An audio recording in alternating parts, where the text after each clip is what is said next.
Chapter 189. The boorish roars of the orcs and the uniform sound of the humans hitting their shields echoed throughout Stormwind City. Everyone worshipped heroes. Even in a large-scale battle where individual strength was becoming weaker and weaker, this bloody and heroic battle still stimulated the adrenal glands of every spectator, causing them to secrete a substance called fanaticism. Only the true masters could see that the scales of victory were still slowly tilting towards the humans. Orgrim was anxious. The great chief, Blackhand, must die, but not by the hands of a human. In a one-on-one duel to the death, how could the valiant orc chief die in the hands of a weak human? That would be a humiliation for all orcs in the tribe. Even if one day, the orcs conquered the entire planet of Azeroth, they would still be nailed to the pillar of shame, and this humiliation would be passed down. Even though he wanted Blackhand to die, Orgrim knew very well that at this moment, he and Blackhand had the same interests. Suddenly, the great chief unleashed his ultimate move. With a flip of his hand, he grabbed the two intact dragon skeletons that looked like crocodiles on his shoulder. The next moment, Blackhand threw the two skeletons out. In less than 1/100th of a second, the skeletons that were made up of hundreds of joints exploded. In the blink of an eye, they turned into hundreds of fragmentation bombs that contained blazing fire elements and shot towards Lothar. Lothar originally had the chance to dodge, but at this moment, Orgrim cheated. Good, it sounded like Orgrim's adjutant was cheering for his boss. Why did he have to use the lion's roar to intimidate others? No. This was a warrior's, fear-breaking roar. The earth-shattering roar was at least 150 decibels, and it clearly affected Lothar. Lothar's entire body trembled, and in that moment, Lothar lost the chance to dodge. It couldn't be helped at all. Even an experienced veteran like Noxus couldn't come up with a good remedy in a situation where he had lost the initiative. Lothar gave up on dodging, knelt down on one knee, and took the hit with his shield. Tut, tut, tut, tut. The barrage of attacks that were comparable to machine gun fire almost completely blew up Lothar's shield. After a round of skeletons of fire swept past, Lothar's shield became tattered, and light could be seen in several places. Fortunately, Lothar himself was not injured. The consequences were severe. Noxus had completely lost the skill block. "What are you doing?" Lang, Bolvar, and a few other high-ranking generals let out similar angry shouts. After Duque translated, Orgrim sneered, "I did not interfere. If a true warrior can't even withstand the cheers of the enemy, then he might as well die." His words almost drove Lang and the others crazy. At this time, Duque suddenly showed the same sneer. "You mean to say that using words and sound to affect the enemies in the arena is not considered cheating?" Orgrim did not speak, which was undoubtedly a tacit agreement. On the other side, Lothar was in a desperate situation. In terms of absolute strength and speed, Blackhand was superior to Noxus. Having lost his shield and unable to dodge, Lothar could only use his longsword to parry Blackhand's attack. For Blackhand's hands that were comparable to heavy hammers, a longsword like a light weapon was at a disadvantage. Unless it was psychic, a longsword could never be more agile than one's own hands. In the last incident where Medivh was killed, the king's sword had used up a lot of power. Lothar calculated and could not use the power of the sword to chop off Blackhand's claws. Lothar's face was cold. Lang, Bolvar, and the others trembled all over. Lang almost wanted to shed all pretense of cordiality and let his subordinates do it. But in the end, they still focused their attention on Duque. "Watch me throw the cup as a signal." That was what Duque said. Once again, Blackhand forced Lothar into a corner. It was a corner of the square, with towering marble walls on both sides. There was no way to dodge at all. "Anduin Lothar, I will remember your name. But, go to hell," the great chief let out a roar of victory. At this second, the cheers of the orcs reached their peak. The blazing cheers almost overturned the clouds in the sky. They shouted the greatness of the great chief and praised Black Hand's bravery. As long as the number one human warrior was killed, the human great chief's head would be at their fingertips. This symbolized that the invincible orcs had once again conquered the weak foreign races. Supreme glory. The best, Makara. In the next moment, the great chief's hands would shoot out like lightning with blazing heat and the whistle of death. That would be the death of Lothar. Makara's failure. The entire Stormwind and the possible future failure of the Alliance. Without Lothar, there would be no such thing as a descendant of great Emperor Saladin, and it was still a question whether the Seven Kingdoms would still be united. At this moment, even Lothar's handsome face lost all color. Every human watching the battle clenched their fists. At this critical moment, Duque's light words entered the ears of the great chief. If I tell you that the Shadow Council sent someone to kill Orgrim's good friend, Durotan, and that Orgrim is plotting to overthrow you, the great chieftain, and that as long as you find out the location of the Shadow Council from Garona, who he captured, he'll kill you and wipe out the Shadow Council that killed his good friend. What would you think? Great Chief. At this critical moment, Duque would not have said such a long sentence. But Duque finished his sentence in an instant. This was a technique that Pharaoh specialized in, repetition of incantations. Extract all the important syllables from a long sentence and compress them into one, making a long incantation into a short paragraph. Of course, the sound produced was equivalent to pressing dozens of keys on a piano at the same time. With human hearing, it was impossible to distinguish this noise. And most, repetition of incantations, only reduced a 3-second incantation to 1 second. This was already very impressive. Duque had the system elf. This greatest king system could make the impossible possible. A long paragraph was forcibly compressed into a single note. However, as the receiver, Great Chief Blackhand heard every word clearly. As Ghoul Dan's hardcore, as a puppet among puppets, he was a model example of someone who would help others pay for using him. The Great Chief was furious and suddenly turned his head to look at Ogrim. Ogrim. Lothar did not know why Blackhand was in a daze, but it did not stop Lothar from sliding between Blackhand's legs and slashing at the forked part of Blackhand's thigh. There was a kind of pain in the world called pain in the balls, also known as the most painful pain for men. Blackhand could not control his body at all and bent over in pain. In the next second, seeing that there was no time to lose, Lothar beautifully pierced through Blackhand's chest from behind. The dignified king's sword was once again used as a backstab, the sharp blade piercing through Blackhand's chest. But Blackhand did not care. He pointed at Ogrim and let out the last roar of his life, "You traitor." Chapter 190. Time was completely frozen. Just a moment ago, the great chief was still having a smooth journey. Countless beast men were cheering for the great chief's victory. The enthusiastic cheers almost shot up into the starry sky. On the other hand, everyone on the human side was sweating profusely. They couldn't wait to attack and kill the monstrous great chief who was about to kill their great hero, Anduin Lothar, on the spot. The next moment, the plot took a 180-degree turn.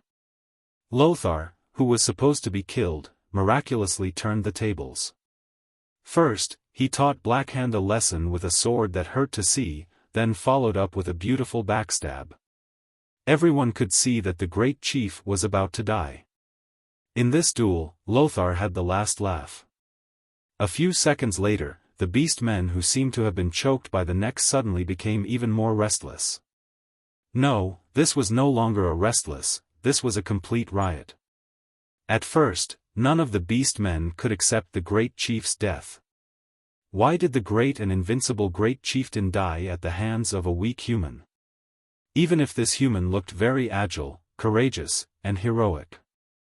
Because of their blind worship of the great chief, none of the beast men could accept it. However, the great chief's roar before his death gave all the beastmen a reason.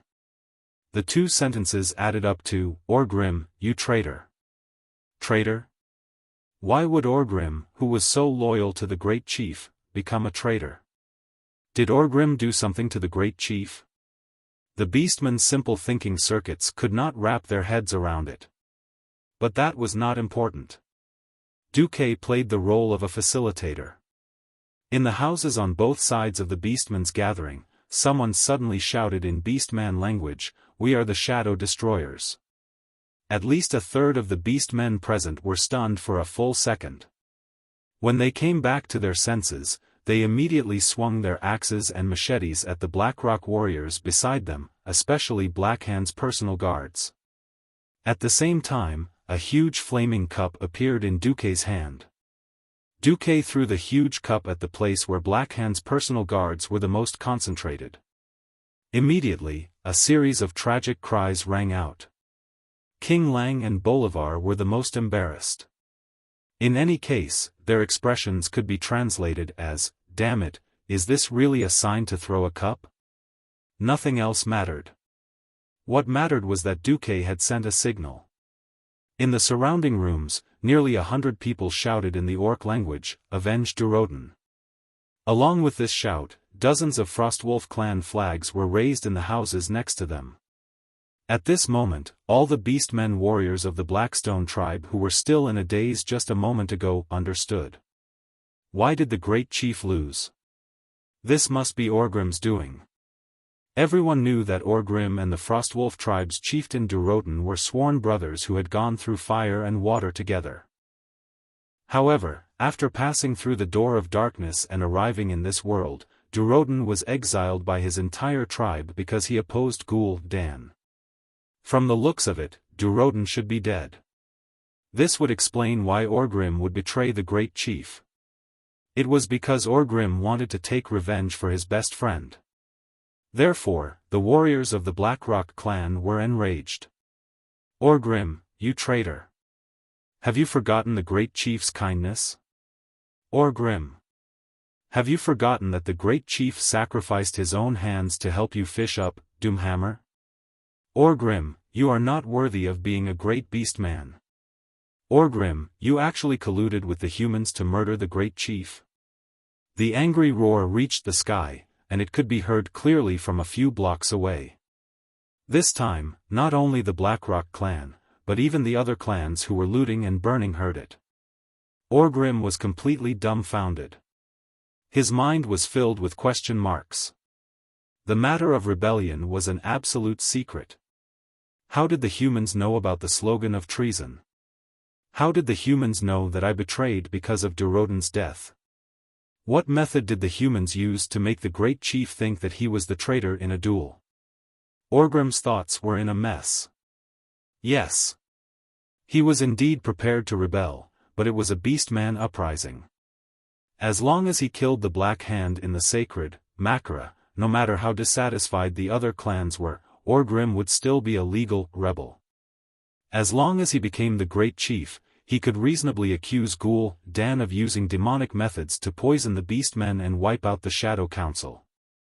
The secret code of "We are the Shadow Destroyers" was only used after he became the great chief to suppress any Blackrock clan beastmen who disobeyed his orders. However, everything was a mess now. The great chief died under the swords of the humans in Makara, because of his betrayal. His subordinates also decisively attacked the Black Hand's personal guards because of the secret code. The Frostwolf clan's flag pushed him and his subordinates to the opposite side of the entire clan. What is going on? Orgrim only felt that there was an invisible evil hand hiding behind him and viciously attacking him. Even if it wasn't sh*t, it would still be sh*t. There was no way he could explain it clearly. At this time, Duque shouted righteously in the Beastman language, "I don't know what the hell you Beastmen are doing. But the winner of Makara is our Anduin Lothar." It would have been better if Duque did not shout, but once he did, Orgrim actually felt a telepathic connection. This was an intuition that surpassed his rationality. Orgrim instinctively felt that this powerful and sinister young human mage, Duque, was the culprit of everything.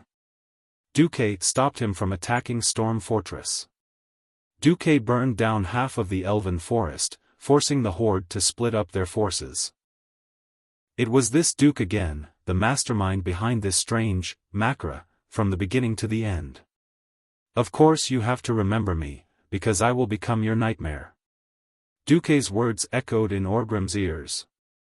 Looking at the mysterious smile on Duque's face, Orgrim was certain that everything was King Duque's doing. Duke Marcus, Orgrim finally remembered Duque's name. As an old enemy. Using hatred as a mark. But, so what? Orgrim raised, Hammer of Destruction, and wanted to rush forward, but he realized that he was being attacked by two highly skilled Black Hand's personal guard captains. He would not be able to rush forward until he got rid of them. On the other side, Noxus had successfully cut off Black Hand's giant head. He held the head in one hand and rushed over with his sword in the other. Bolvar covered Lang and quickly retreated to Storm Harbor. Noxus' face was filled with endless joy. Did it work? Yes. Let's go. Chapter 191. Everyone at the scene knew the weight of the great chief's head in Lothar's hands. If King Lang had been defeated in the capital and fled to Southshore, no matter how many soldiers he had saved and how many people he had protected, Lang would still be a useless king in the eyes of the other 6 kings. This humiliation would follow Lang for the rest of his life, and it would even affect the young William. In the history, even if Lang had been assassinated, he was still the king who defended the country and the hero in the hearts of the people. Even if Lothar and William were despised everywhere, no one would blame Lang for his death. In this life, Lang had survived thanks to Duque's efforts. Since Duque had protected Lang from Garona's assassination, he would not let Lang die in battle for the sake of his reputation in Stormwind City. After Lang died, Stormwind lost its backbone. Now, the situation was completely different. The Great Chief's head and the tribal Great Chief's battle flag that Lothar had asked the guards to pick up were enough to prove that Lang had been defeated with honor. The battle flag, which was decorated with the teeth of large beasts, was obviously different. Even if they had lost the capital, every Stormwind citizen could still go out and say to anyone, "Our great hero, Lothar, chopped off the tribal Great Chief's head." However, everything was orchestrated by Duque. Without Duque's orc connection, no one would have thought of using such a method to lure the Great Chief out. Even the most picky person could only give Duque a thumbs up. Lothar was indeed a hero, as he was able to kill the Great Chief, Black Hand, despite the huge disparity in strength and speed. Everyone knew that Duque was the real hero. "Give me the head." Duque waved his hand.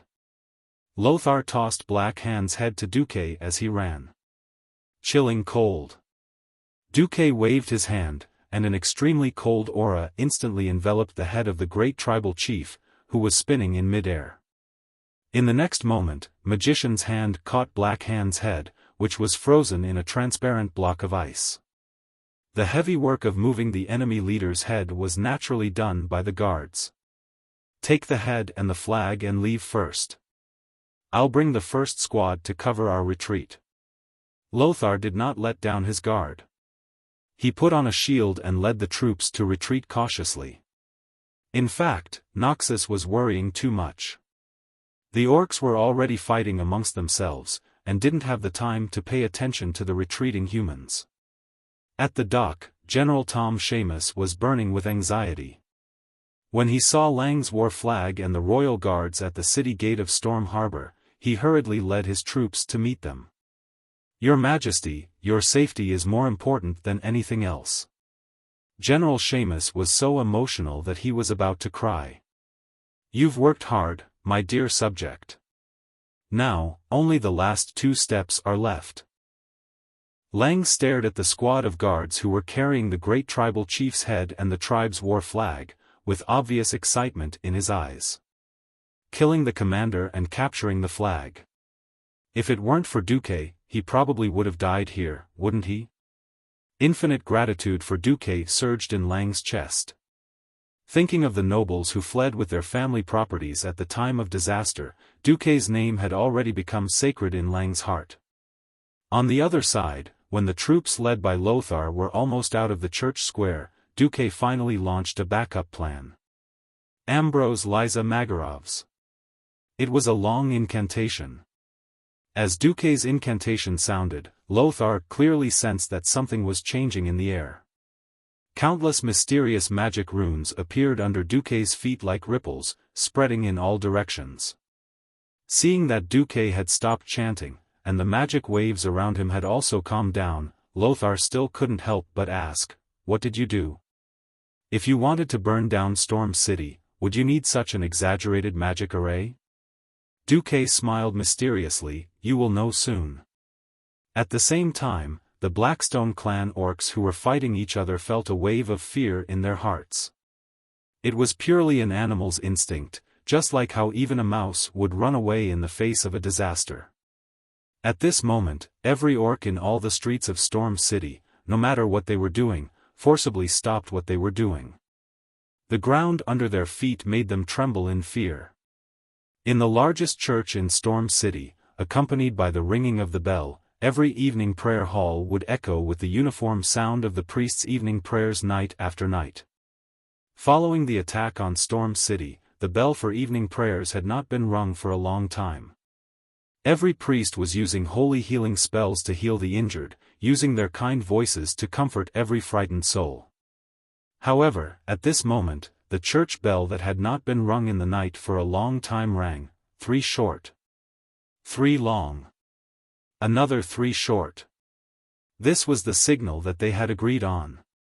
The members of the Daredevils who had long given up hope of escaping and knew that they were going to die quickly moved. They might have crawled out of an abandoned attic, an inconspicuous closet, or a secret basement, dragging their broken bodies with all their might. They used flint stones to light torches and threw them on the things that had been prepared beforehand. Some of them were piles of firewood that had already been doused with oil, some were piles of whale fat that had been piled up in the corner, and some were storerooms filled with dry straw. More importantly, in the hot summer, the brick and wood houses and the large amount of flammables that had been prepared beforehand made it very easy to start a fire. Storage banks, exchanges, residences, shops, mansions of the nobles, various government offices, hotels, and all the important and unimportant facilities, more than 1,000 fires were lit up. In the beginning, the orcs who had already dispersed did not care about the fire. Burning, killing, and looting were absolutely common for any big city that had fallen. A few years ago, when the orcs had taken over Shotrath City, they had done the same thing to the Divinity city. And the orcs were not interested in human houses at all. They preferred their own tents. The orcs did not even think of running out to take a look, let alone putting out the fire. But soon, they found that they were wrong. The fire was out of control. A fear that they had experienced not long ago surged in their hearts again. They suddenly remembered the scene of Duque burning down most of the tribe's main camp by himself. That blazing fire, which could be called the flames of hell, caused the deaths of over 10,000 orcs. They began to run out, trying to use all kinds of methods to put out the fire, but it was too late. The fire had already spread unscrupulously everywhere. One block after another was easily swallowed by the raging fire. In the narrow streets, they could not find a place to hide from the fire. They could only run to the wide square or jump into the moat that covered the whole of Storm City. They watched in shock as pillars of fire shot into the sky one after another. Chapter 192. The area of fire grew wider and wider. Looking down from the black sky, one would find that the entire city seemed to have been flooded. It was a torrent of raging flames. Beep, beep, la la la. Low houses, towering mansions, huge warehouses, and countless other houses that had been burned through collapsed one after another.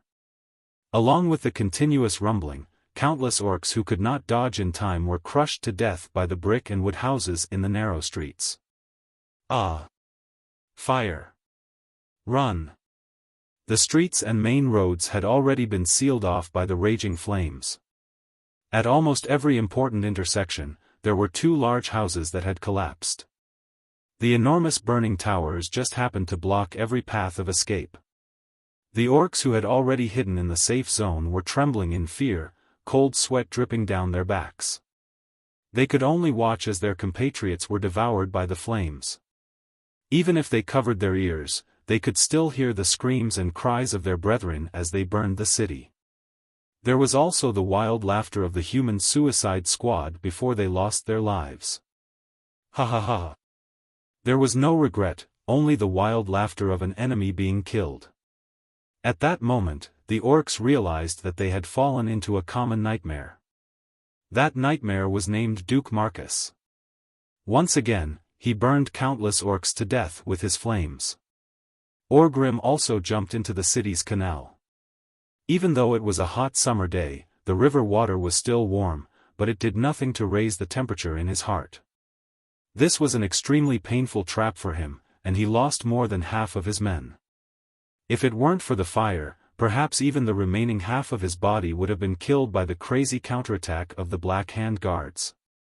He could no longer remember how many Black Hand Guards he had killed with his hammer of destruction. It was once a weapon that he was immensely proud of. He had used it to slay countless ogres and over 100 ferocious beasts in our world. But now, under the moonlight, the blood on the hammer of destruction flowed along the water of the canal. It was the blood of the Blackrock tribe, the blood of his fellow beast-men. However, Orgrim still had a strong sense of doubt and ominous premonition. He had a feeling that Duke Marcus, who was more devilish than the devil, had more tricks up his sleeves.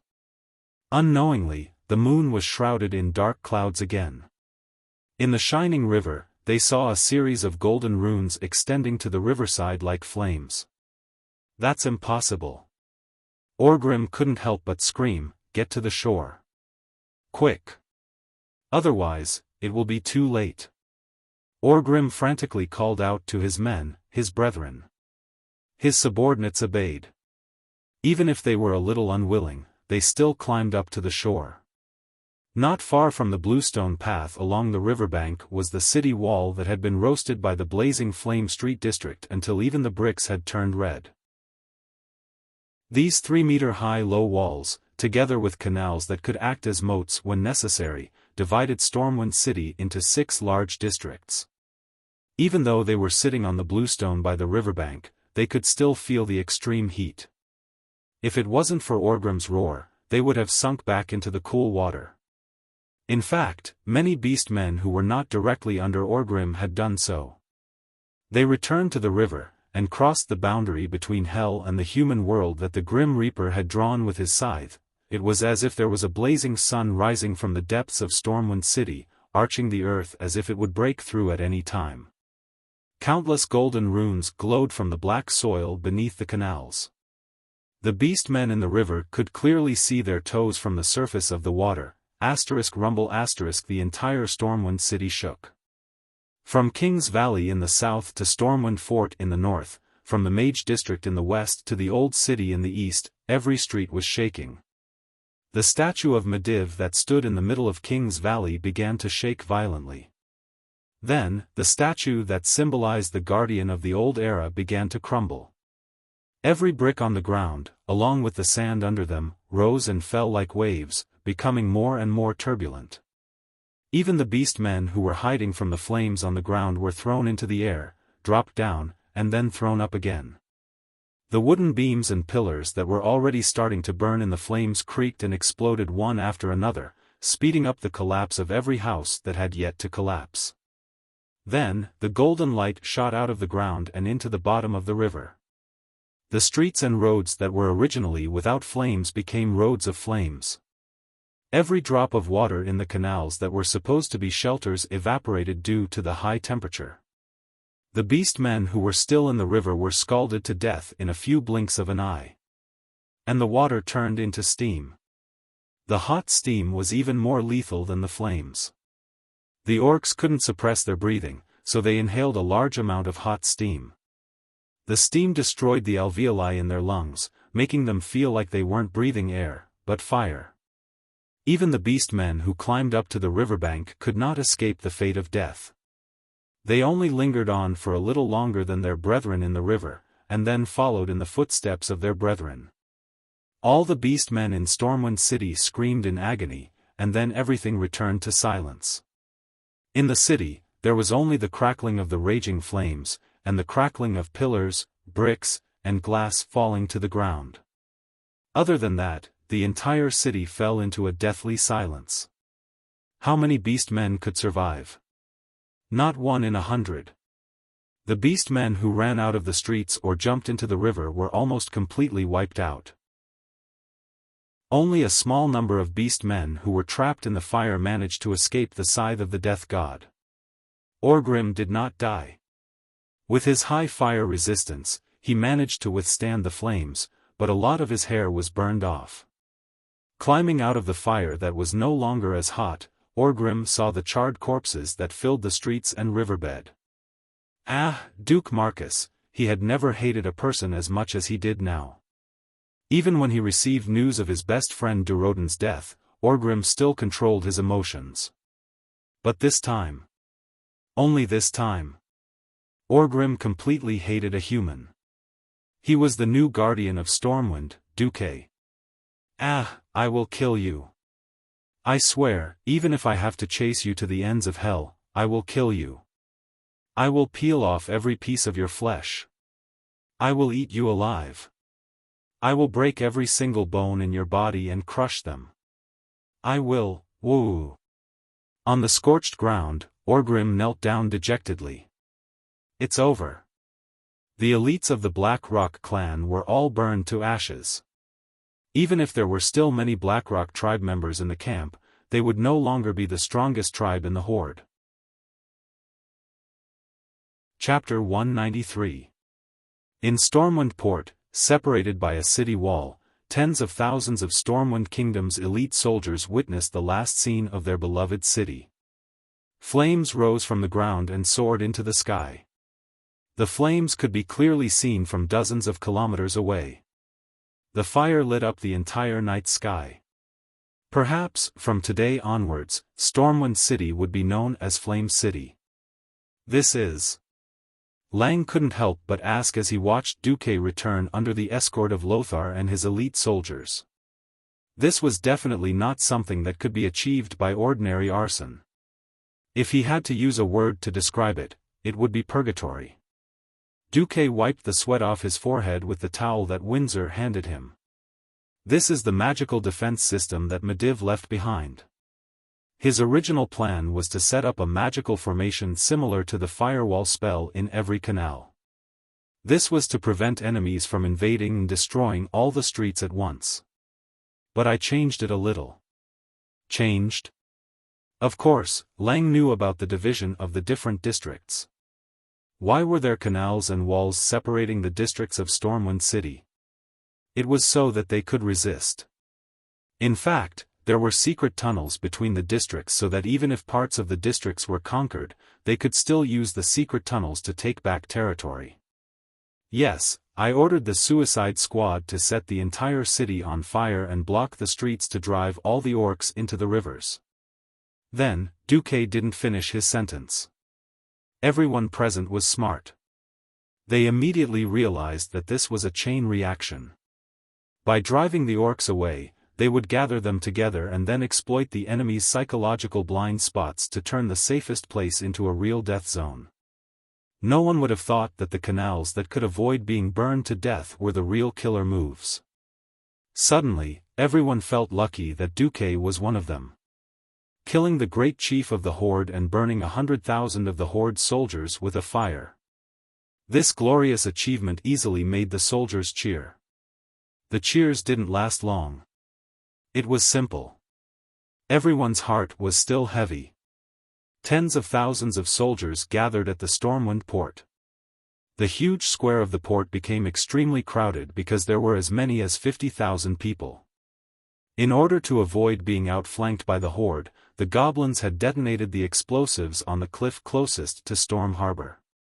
However, once the fire was extinguished, if the horde attacked again, these 50,000 people would have nowhere to run. These were not ordinary recruits. Perhaps many of them were from the militia or local garrisons.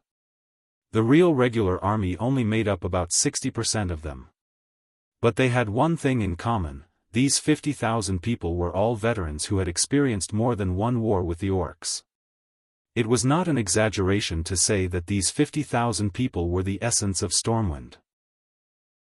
If these 50,000 people could evacuate safely, Lothar was confident that he could train an army of 200,000 people within a year with these 50,000 people as seeds. If all 50,000 people died here, Lothar was right to be worried. In history, Lothar fled in panic with only the queen and Prince Rin, an orphan and a widow, and thousands of soldiers. As a result, they were under the control of other human kingdoms. But tonight, the so-called history had changed beyond recognition. Lothar combed his sweaty hair and patted Duque on the shoulder. "All right. Now it's time for you to perform." The 50,000 soldiers silently parted to the left and right like the tide, each of them in awe. The person who strode in front of them was the hero Duque. Many people felt that this excessively young man was a mystery. In just a year, he had risen rapidly and become an important minister in the kingdom. Not only did he have powerful magic power, unparalleled courage, and the wisdom of a top tactician. From taking in the Murloc Naga to expand the Pearl Sea route for Stormwind City, to raiding Karazhan and killing Sargeras, to setting fire to the Horde's army, and finally to burning the city. The name Duke Marcus had become a legend. Now, everyone was shocked and they thought that they were about to become a part of this unfinished legend. No one knew what Duque was going to do next, but everyone felt that Duque could do it. This was the sense of trust that was based on actual achievements. Duque had proven himself time and time again. Now, it was just another step in Duque's legend to climb to new heights. Under thousands of gazes, Duque walked onto the dock and towards the dark sea. On the sea, the wind was strong and the waves were strong. The only thing that could be confirmed was that there were no ships on the sea, not even a sampan. Duque had personally promised every high-ranking official of Stormwind City that he would evacuate these 50,000 soldiers safely. How would he evacuate? "Is Great Wizard Duque going to open the portal?" a knight with some knowledge asked his colleague in a low voice. "Impossible. I've seen the wizard's portal. I heard that it's very unstable, and even the sky wizards can't teleport more than 10 people at once," another knight replied. "It's not a portal." This time, it was General Tom Simois who spoke. "Even the dark portal that attracted the orcs this time can't teleport more than 500 people at once. Not to mention 50,000 people." Unknowingly, Duque had already walked to the end of the dock. "Ah!" Amidst many people's exclamations, Duque seemed to have lost his footing and fallen into the sea from the stone dock. But the next step, Duque stepped on solid ground. Ice. It was actually ice. Incomparably cold air instantly spread from under Duque's feet, and in the blink of an eye, a large area was frozen. The huge waves that were rushing towards him froze in front of Duque. The surging seawater lost all its momentum, and quietly and obediently crawled in front of Duque, in a frozen state. The large area of the sea opposite the dock was completely frozen by Duque's cold air. Rapid avalanche? No, this was no longer just a simple, rapid avalanche. The ice shield on Duque's body expanded almost endlessly, and all the seawater that entered the cold shield was instantly frozen. At the same time, the ice tornado that kept spinning in the shield was like a grinder, grinding away all the ice spikes and icicles that were higher than the horizon. The crackling sound of ice shards grinding against each other could be heard continuously. As Duque walked out step by step, a huge floating ice that was getting bigger and bigger appeared in the sight of the 50,000 soldiers. It was a huge floating ice that was like an iceberg. The side of the dock was rectangular, and the floating ice near this side was at least 300 meters wide. And as Duque walked out step by step, the surface area of this huge floating ice continued to expand. From afar, it looked like an incomparably huge ice ship. What 3-masted sailboats or 5-masted sailboats? In front of this gigantic floating ice ship, they were simply too weak. Even the aircraft carrier that Duque had before he transmigrated was just a tiny dot in front of this huge ice ship. Chapter 194. Heavens, how much magic does Duque have? Even though Duque had told him earlier, Lang was still in disbelief. Beside Lang, the last morning Star Court mage heaved a long sigh. Your Majesty, if it were me, I might only be able to support half the area.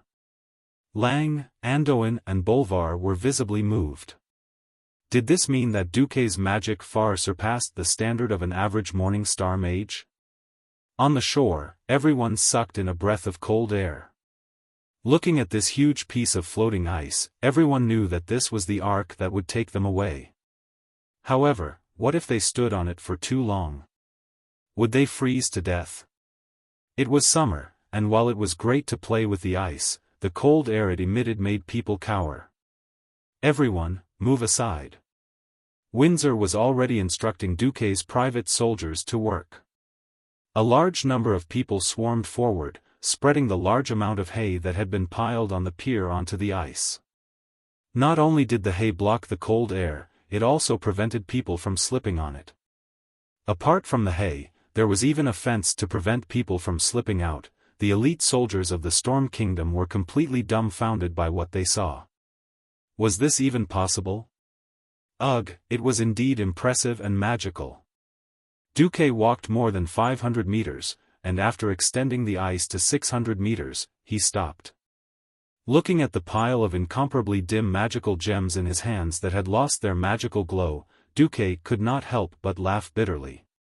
If any of these high-grade magical gems were to flow out, it would attract the Dalajan's pharaoh, who were usually high and mighty, to come running over and snatch them like dogs. Any two of them could buy the loyalty of a sky mage. If the magical gems used tonight were used to bribe people, this would be the price of a morning star mage. Yes, Kel Thuzad, who would become a great lich in the future and rely on the filthy demon king, was at this level. However, they had all been used by Duque to toy with. Duque did not feel that it was a pity. Human lives could never be measured with money. Leaving behind 50,000 elites was enough to have a major impact on the entire situation. Old Mai, you've worked hard to protect Stormwind all your life. Now that I've used your fortune to save so many people, you should thank me properly. Of course, Duque didn't have that much mana, but after he used up the mana gems that Medivh had left in Karazhan, he managed to accomplish this miracle. In order to prevent the ice from cracking, Duque used his unparalleled magic control to separate the ice into 3 layers. The top layer carried passengers, while the middle and lower layers were used to support the passengers. Finally stopping, Duque waved from afar and shouted, "Everyone, come up." In the hazy night, the light blue light flickered, contrasting with the blood and flames that dyed Stormwind City red, forming a very magical, very unique and strange landscape. The cold air began to condense, and the light reflected from the surface of the ice formed an illusory scene. The magical beauty of the huge ice ship made everyone forget the sense of loss of the capital for a moment, and put their minds into this surreal dream. The 50,000 troops, under the command of various commanders, walked along the dock and boarded the ice ship in an orderly manner. The air rippled with the sound of whispers. Of course, the biggest topic of discussion was how they were going to move the huge ice ship. Is Duque going to create a few giant sails out of thin air? How is he going to control it? Lang asked Andoin softly.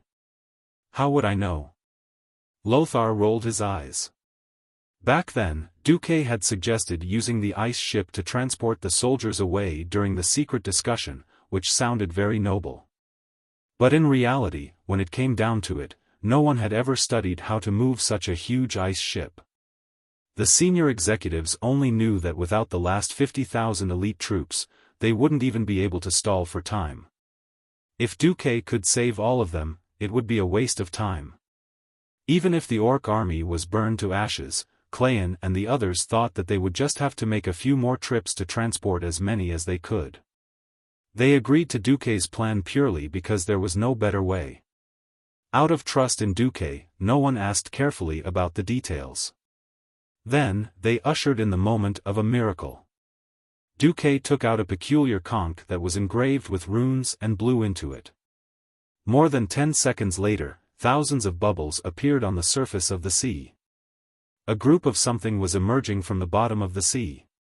Even though everyone was mentally prepared, they were relieved when they saw the hilarious and huge eyeballs. Murlocs. Thousands of murlocs. They floated up from the bottom of the sea in a disorderly manner. Some places were simply crowded with murlocs, and there was no fear of falling into the sea at all. Some places were tens of square meters, and there was not a single murloc. The Naga arrived. The burly male Naga carried large bundles of ropes on his shoulders and quickly climbed onto the ice. The ropes were tied with sharp grappling hooks.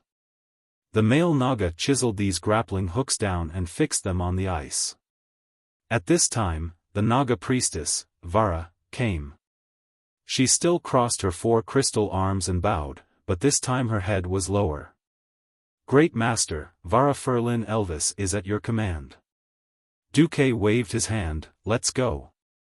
The male Naga held a giant hammer and smashed it hard at the connection between the dock and the ice ship. Not long after, there was a loud clatter, and the last connection between the ice ship and the land was separated. Vara's 2 right arms pointed to the dark distance and made a sharp and majestic voice, Jalalalajuo. You lowly murlocs, for the great lord of the ocean, get more people, pull the ship. Like a tug of war, nearly 100 murlocs pulled a rope and pulled with all their might. Thousands of splashes suddenly rose on the surface of the sea. At first, it was very slow, but it finally began to feel like it was moving. In the distance, in the darkness of the night, the blurry mountains and the torch-like Stormwind City seemed to have moved. Everyone knew that it was not Stormwind City or Stormwind Port that moved, but the ice ship under their feet. The soldiers, who were still in shock, finally reacted. Woo woo woo. The veterans cried. Some of them had lived in Stormwind City since they were born. Not only them, but their fathers, grandfathers, and many generations of ancestors had all lived in Stormwind City. Now, even if it was a glorious retreat, they still could not suppress the disappointment in their hearts. Before, their lives were uncertain, but now that they were finally sure that they were safe, they finally did not need to control their feelings. Woo woo woo, wails sounded in the team. Under the siege of hundreds of thousands of ferocious orcs that could fight 10 against 1, heavily injuring the enemy and then retreating. This was a myth for the soldiers of Stormwind City, but for the militia, garrison, and even civilians who were not soldiers not long ago, it was a fairy tale, a magical fairy tale. Chapter 195. On the surface of the ice, a loud and clear song echoed.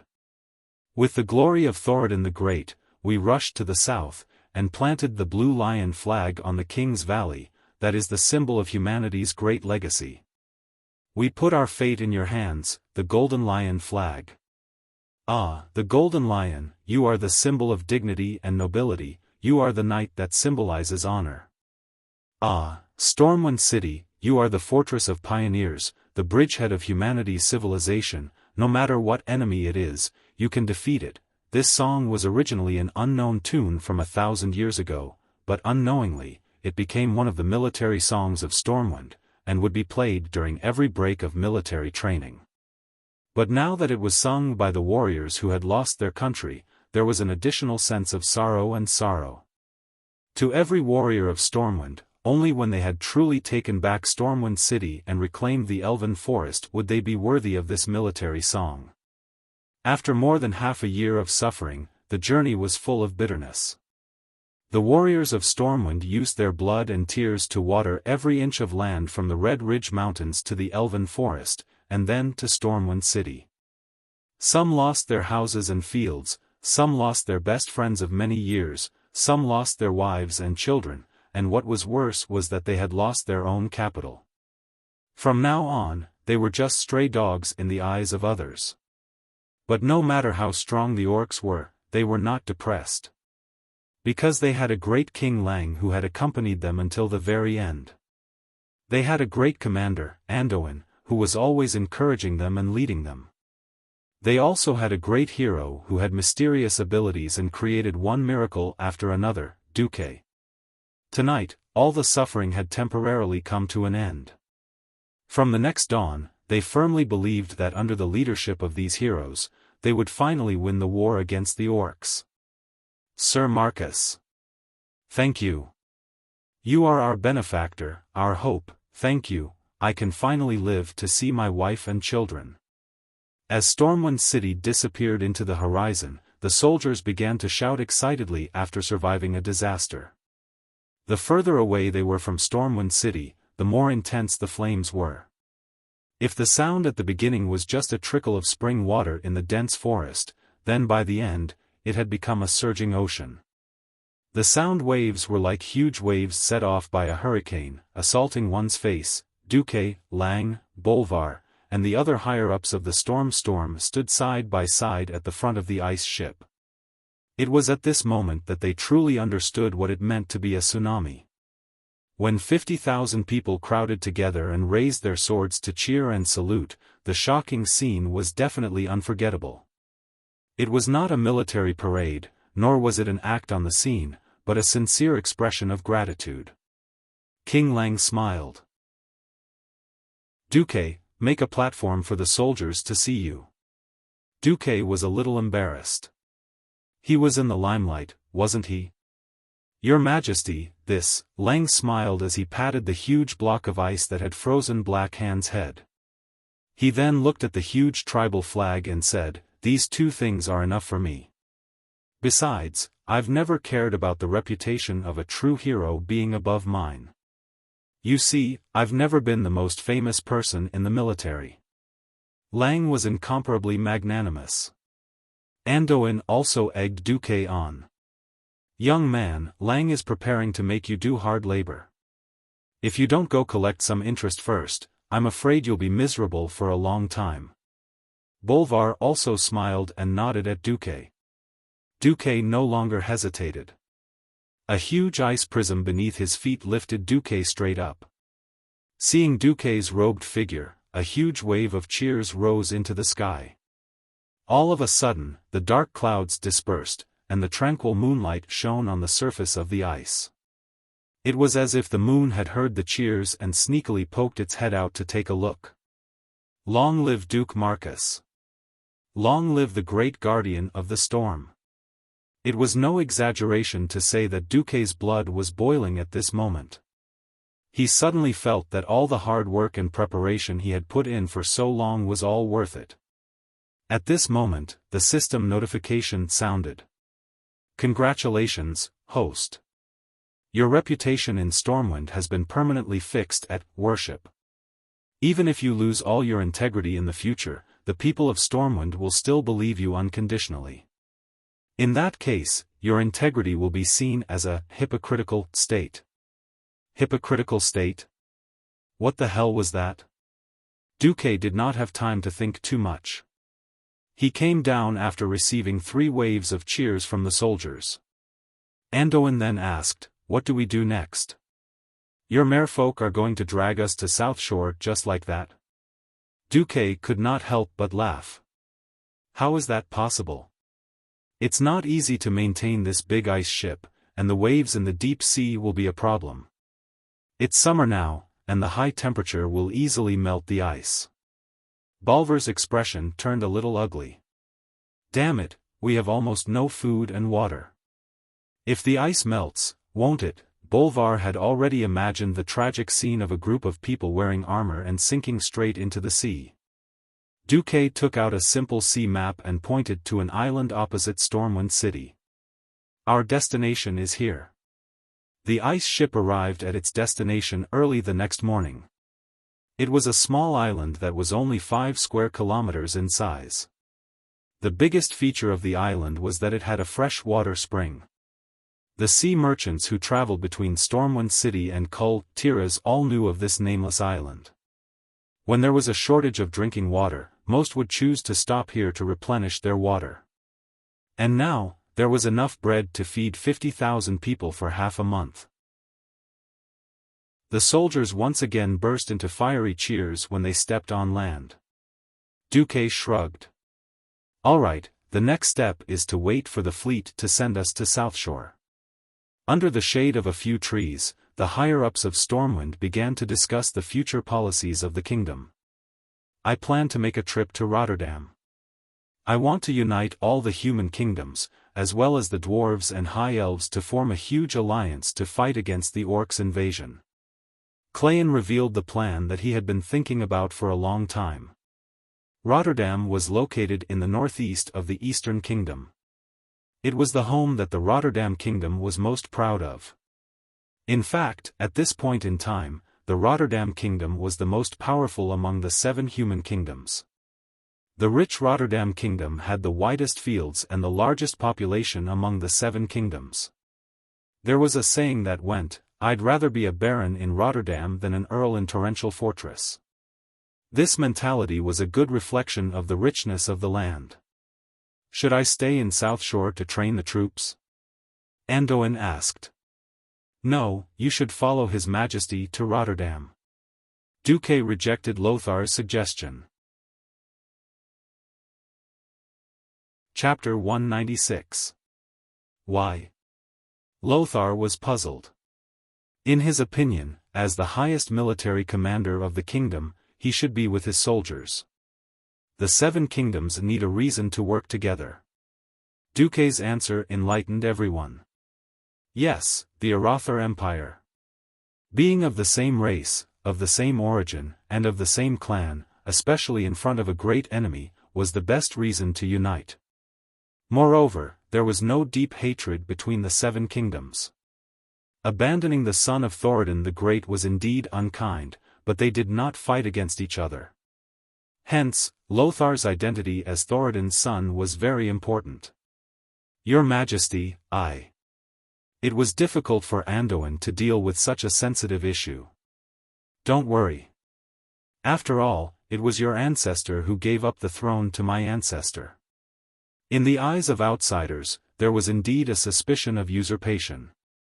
However, when it came to matters that concerned all of humanity, and even the world of Azeroth, such trifles were nothing. The training of the troops can be left to Bolvar. Anduin thought for a while, and nodded.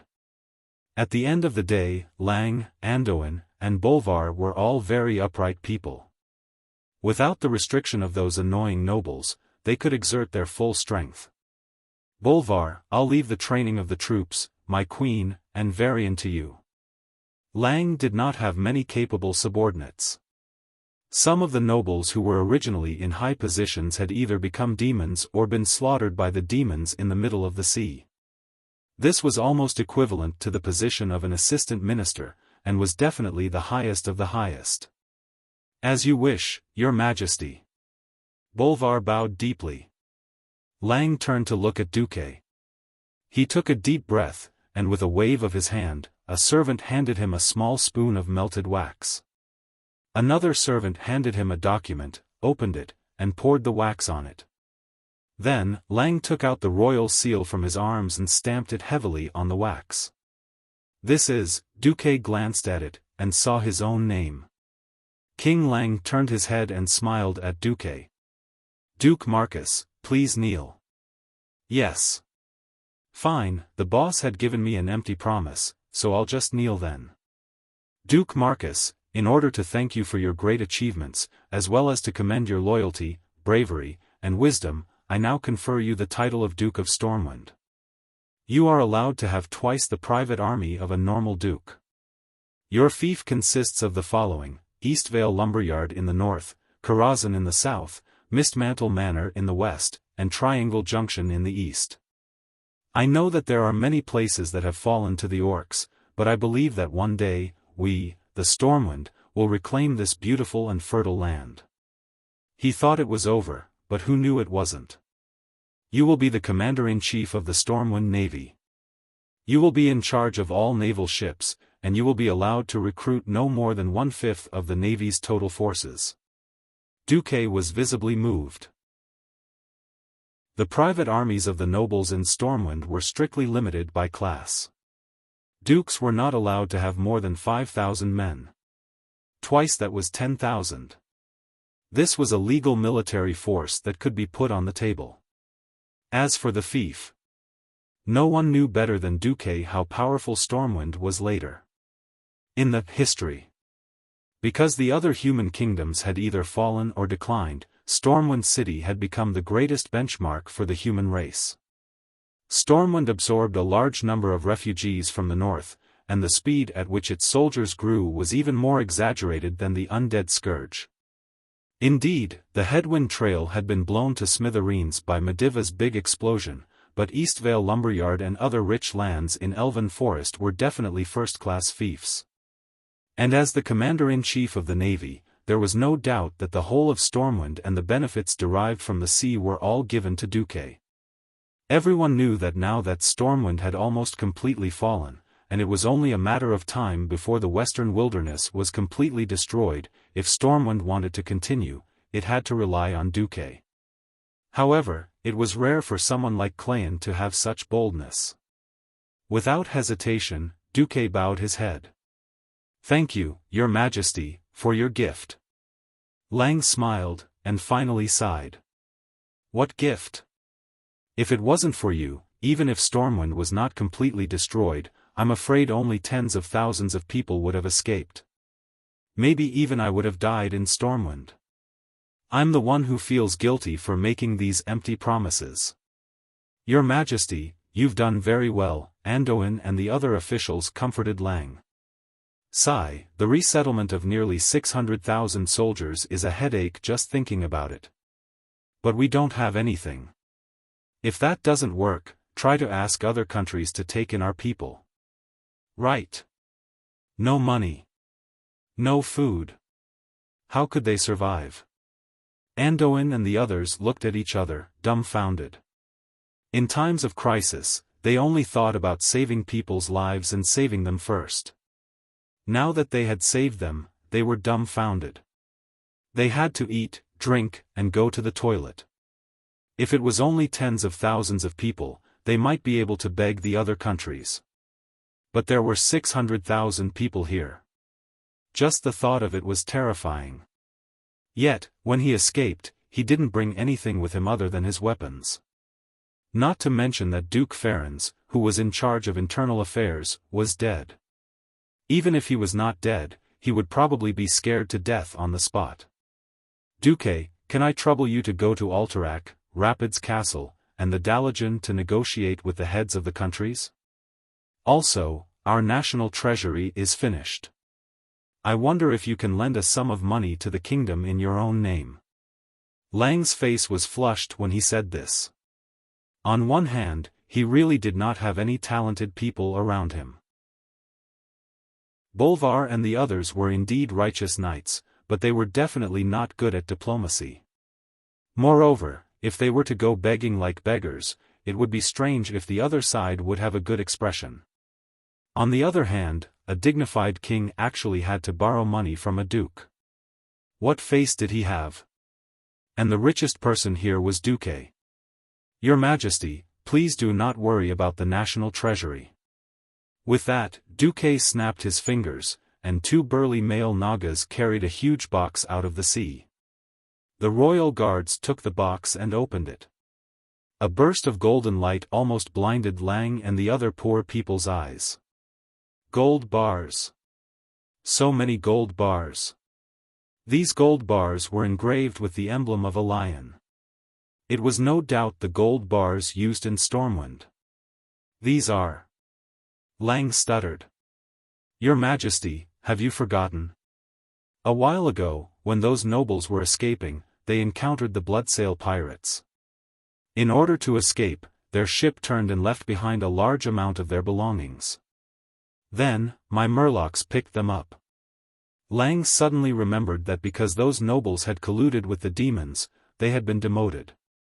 According to the kingdom's laws, their fiefs and properties would be confiscated. At this moment, Andoin, Bolvar, and the royal guards all bowed to Duque. Duke Marcus, you have a heart that shines with a holy light. Chapter 197. Honesty, courage, wisdom, and loyalty. Duque had become a synonym for a saint in everyone's hearts. In reality, other than his smarts as a transmigrator, Duque's other three qualities were all bullsh*t. Duque had never thought that he had ever been loyal to Lang.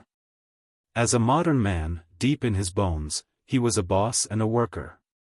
Duke would never be touched by the feeling of sacrificing his life for the other party.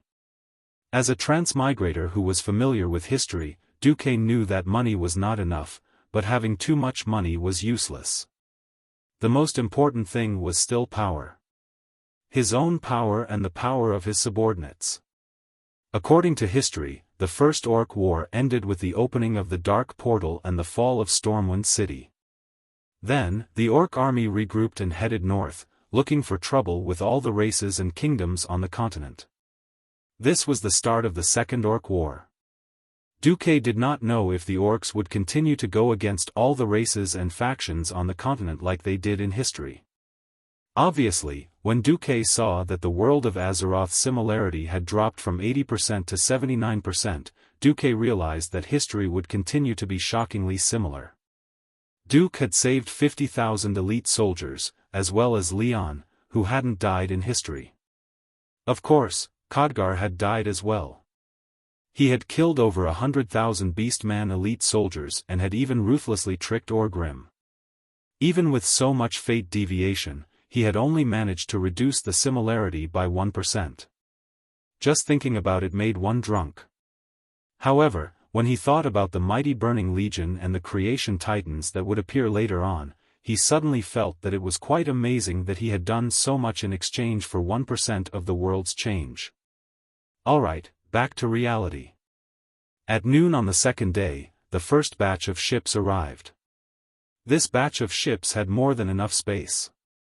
After replenishing some daily necessities and medicine for the people waiting on the island, they carried a total of 16,000 people. On the ship, Duque was already busy. Because the tribe did not pay much attention to the western wilderness, Duque was able to secretly transport the summer grain that had not yet been sent to Stormwind City to Southshore.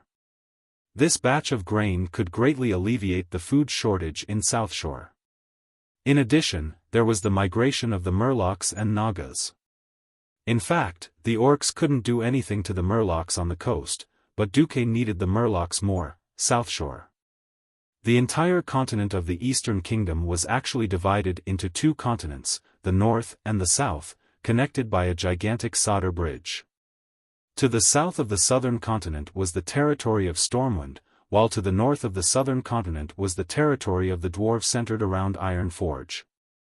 To the southeast of the northern continent was the Arthi Highlands, which was where the Stromgarde Kingdom was located.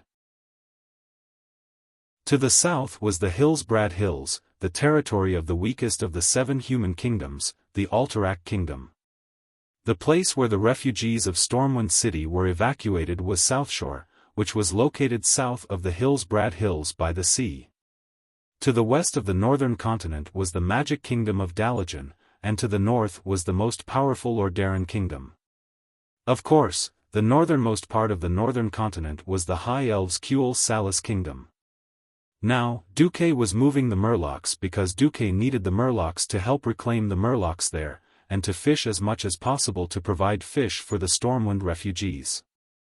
About 50,000 of the Stormwind refugees were taken in by the maritime kingdom of Kul Tiras, while 100,000 continued to move in the direction of Stromgarde, Alterac, Dalajan, and even Lordaeron. Including the 50,000 soldiers who were about to arrive, there were less than 450,000 people left in Southshore. Even so, it was a very heavy burden. Through the system ELF, Duque had already calculated that even if they found enough land to cultivate, they would still be short of at least 20,000 tons of food before the first harvest next year. In this era, it was almost an astronomical figure. It completely exceeded the amount of food that could be bought in the commercial market. Lang was running away from reality, and threw the food problem onto Duque's head. This made Duque's teeth hurt. He had a lot of things to do, such as finding time to go to the southernmost Stranglethorn Valley of the Eastern Kingdom to deal with the remaining Bloodsail pirates. Or finding time to practice magic. After much consideration, Duque decided to pay a visit to the Berev family in Alterac. Many people might wonder why Duque didn't visit the king of Alterac Kingdom, but the Berev family instead. It had to start from the history of the Alterac Kingdom. The Alterac Kingdom had a long history, but the current royal family's history was very short. It only lasted for the past 20 years. The first king of Alterac was born into a wealthy family, and in order to have a place of his own, he founded the Alterac Kingdom. He chose to build his kingdom on the steep Alterac mountain range. The land was barren, and the living conditions were terrible. Very few people were willing to follow him, and the kingdom's territory and power were very small. It was not an exaggeration to say that Alterac Kingdom was the weakest of the 7 human kingdoms. The current king, Aiden Pirinold, inherited this mess, and the situation only improved after the Berev family joined in. The Berev family of the Alterac Kingdom was a wealthy family that controlled a large amount of land east of the Alterac mountain range. Brill, Terran Mill, Cair Darrow, South Shore. These places were all their fiefdoms. Their wealth surpassed that of the Alterac royal family. They had earthy blood, and the family lived in Cair Darrow County, which was an old castle of the earthy people. They continued this ancient and noble family bloodline.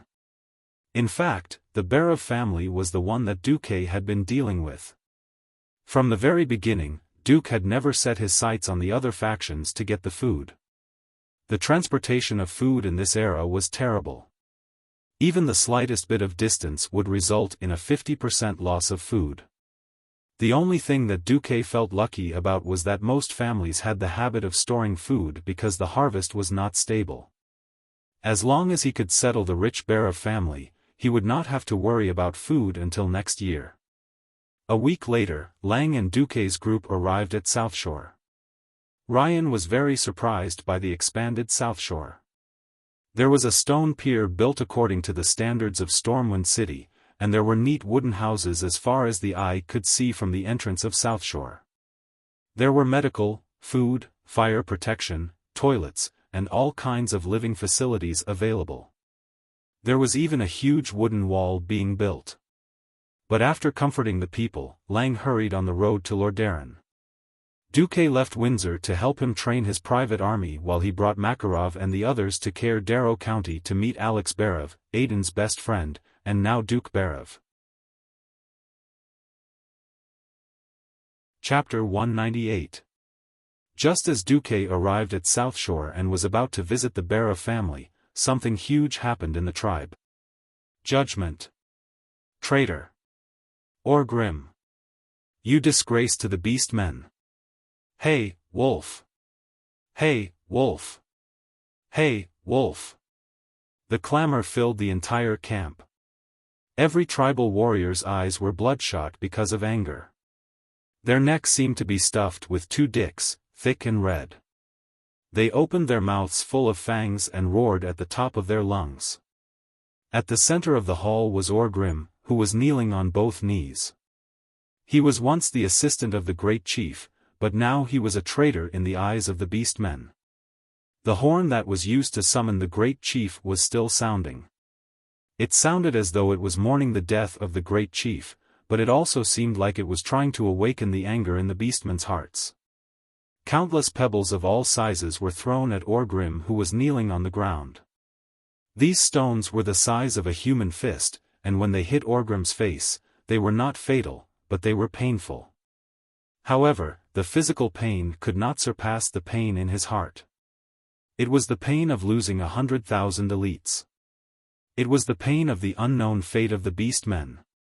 It was the pain of knowing that Ghoul Dan would lead the beastmen to destruction once he returned. Orgrim's mind was still replaying the scene of that day. His good friend Duroden's smile was still echoing in his mind. That day, Duroden came. He told the Hammer of Destruction everything he knew, the contract with the Demon Lord, the origin of Gul'dan's power, and the betrayal of the clans under the control of the Shadow Council. The final and humiliating end that awaited the Beast Men was that they would be thrown as bait to the demons of the Burning Legion. As Orgrim listened, he tried his best to keep his wide face cold, making his aura and posture befitting of the assistant of the great chief. However, in his thick chest, his heart was beating violently, as though his famous Hammer of Destruction was beating on human flesh. Was this true? This sounded like a story spouted by an idiot who went through the dark portal and was messed up by the unknown energy in the void. Demons? Dark contract? What a joke! However, this was what Duroden had said. Duroden was not only the smartest, bravest, and most honorable chief of the tribe. He was also an old friend that Orgrim had trusted with his life more than once, and he had repaid Orgrim's trust with his greatness, courage, and integrity more than once. If these words were spoken by any other orc, Orgrim would definitely teach them a lesson with his hammer. If the one who said this was Duroden, then Orgrim's answer would be trustworthy. In the following days, Duroden paid the price for his integrity and loyalty to the tribe with his life. He and his wife, Draka, had been assassinated by the Shadow Council. Whenever he recalled this scene, Orgrim's steady hands would tremble uncontrollably. Orgrim couldn't help but ask himself, am I going to die? Should I die in such a cowardly manner as a traitor? No, there's a lot I haven't done yet. If I die like this, then no one will be able to control Gul'dan. This true traitor will lead the entire tribe into the abyss of death and shamelessly sell the souls of all orcs to the demons. Thinking of this, Orgrim suddenly let out an earth-shattering roar. I am not a traitor. Orgrim's voice was so loud that it was like a clap of thunder. It actually suppressed the clamor of the thousands of orcs present. Every orc's face froze. Their roars were suppressed into their throats, unable to come out. If you're not a traitor, then who is? A deep voice rang out. This voice had an inhuman coldness to it, as though the owner of this voice was temperamental. Kilrog Deadeye, the chief of the Bloodloop tribe. Due to the unexpected death of the chief, he had no choice but to temporarily hand over the army to his deputy and lead his personal guards back. With the Blackrock tribe suffering heavy losses, the authority of the Bloodloop tribe had undoubtedly increased. Among the chiefs of the dozens of tribes present, his authority could be ranked in the top 3. Orgrim stood up proudly and fearlessly looked Kilrog's remaining eye in the eye. For a moment, Orgrim's words were on the tip of his tongue. He almost said Gul'dan is a traitor. But at this moment, Duke's face, which always had a mysterious smile on it, appeared in Orgrim's mind. Duke Marcus, the most powerful human mage, the most cunning strategist. He was the one who orchestrated all of this. He was the one who put the 100,000 orcs to death. He was the one who killed the chief. If not for him, perhaps the orcs would have had to put in more effort, but they definitely wouldn't have won such a Pyrrhic victory. Orgrim also had an even clearer understanding. The only person who could deal with the existence of the mystical realm was Gul'dan, who was also a mystical. Whether it was him or the other chiefs, they couldn't do anything to Duke. Thinking of this, Orgrim forcefully swallowed his words and instead let out a maniacal laugh. Ha ha ha. Ha ha ha. Kilrog, you make me feel like a joke. Why do you think I'm a traitor who killed 100,000 of my own people for the sake of the humans? Why would you rather believe the lies of the humans than the loyalty of a orc? Why would you believe a despicable mage who set fire to us orcs again and again? Orgrim's rebuttal stunned the chieftains and the thousands of leaders around him. Orgrim's direct accusation that the arsonist was Duke was not wrong at all. Grom Hellscream roared as he strode forward. Then how do you explain the fact that more than one orc who survived in the area testified that the chief called you a traitor before he died? Also, why would your people attack the chief's personal guards? Don't you think that suddenly going crazy and attacking your own people is very familiar? It had to be said that Orgrim had the talent to win the Best Actor award. Yes, this scene was very familiar. It was the scene where the orc warlock used the art of fear on the human soldiers. You said Dan betrayed us? Grom frowned. I didn't say that. But you might have noticed that the humans' tactics and equipment have been improving.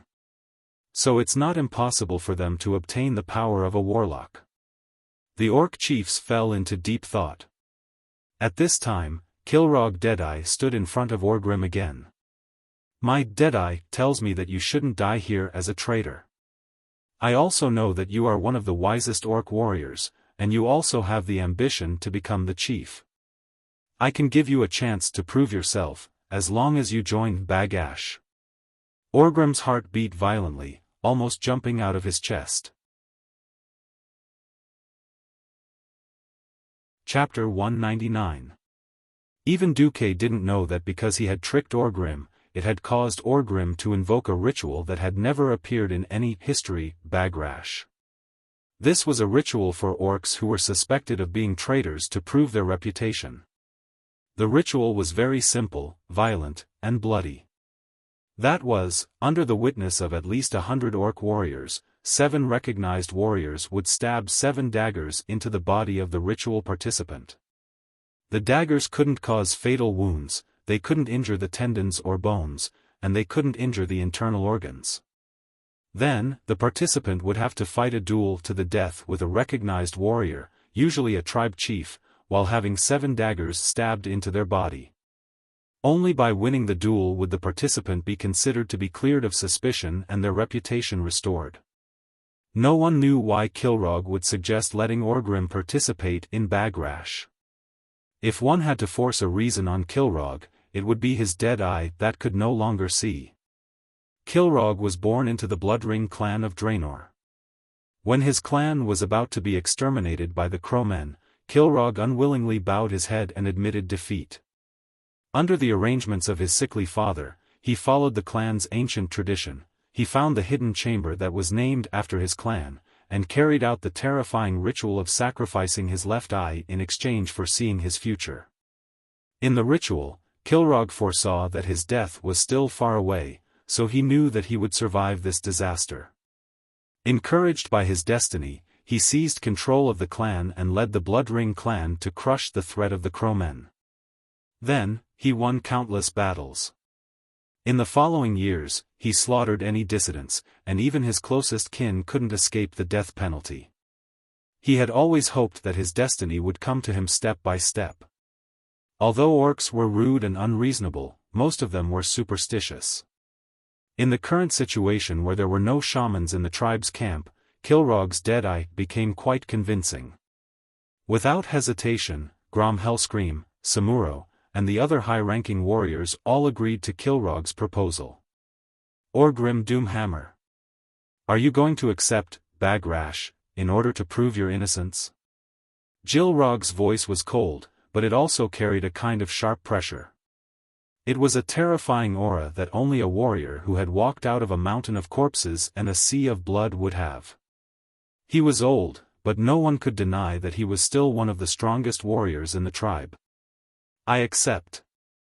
Orgrim stood under the doubtful gazes of countless orcs. Not only do I accept it, but I also request that when you accept, Bagash, you also activate, Makra.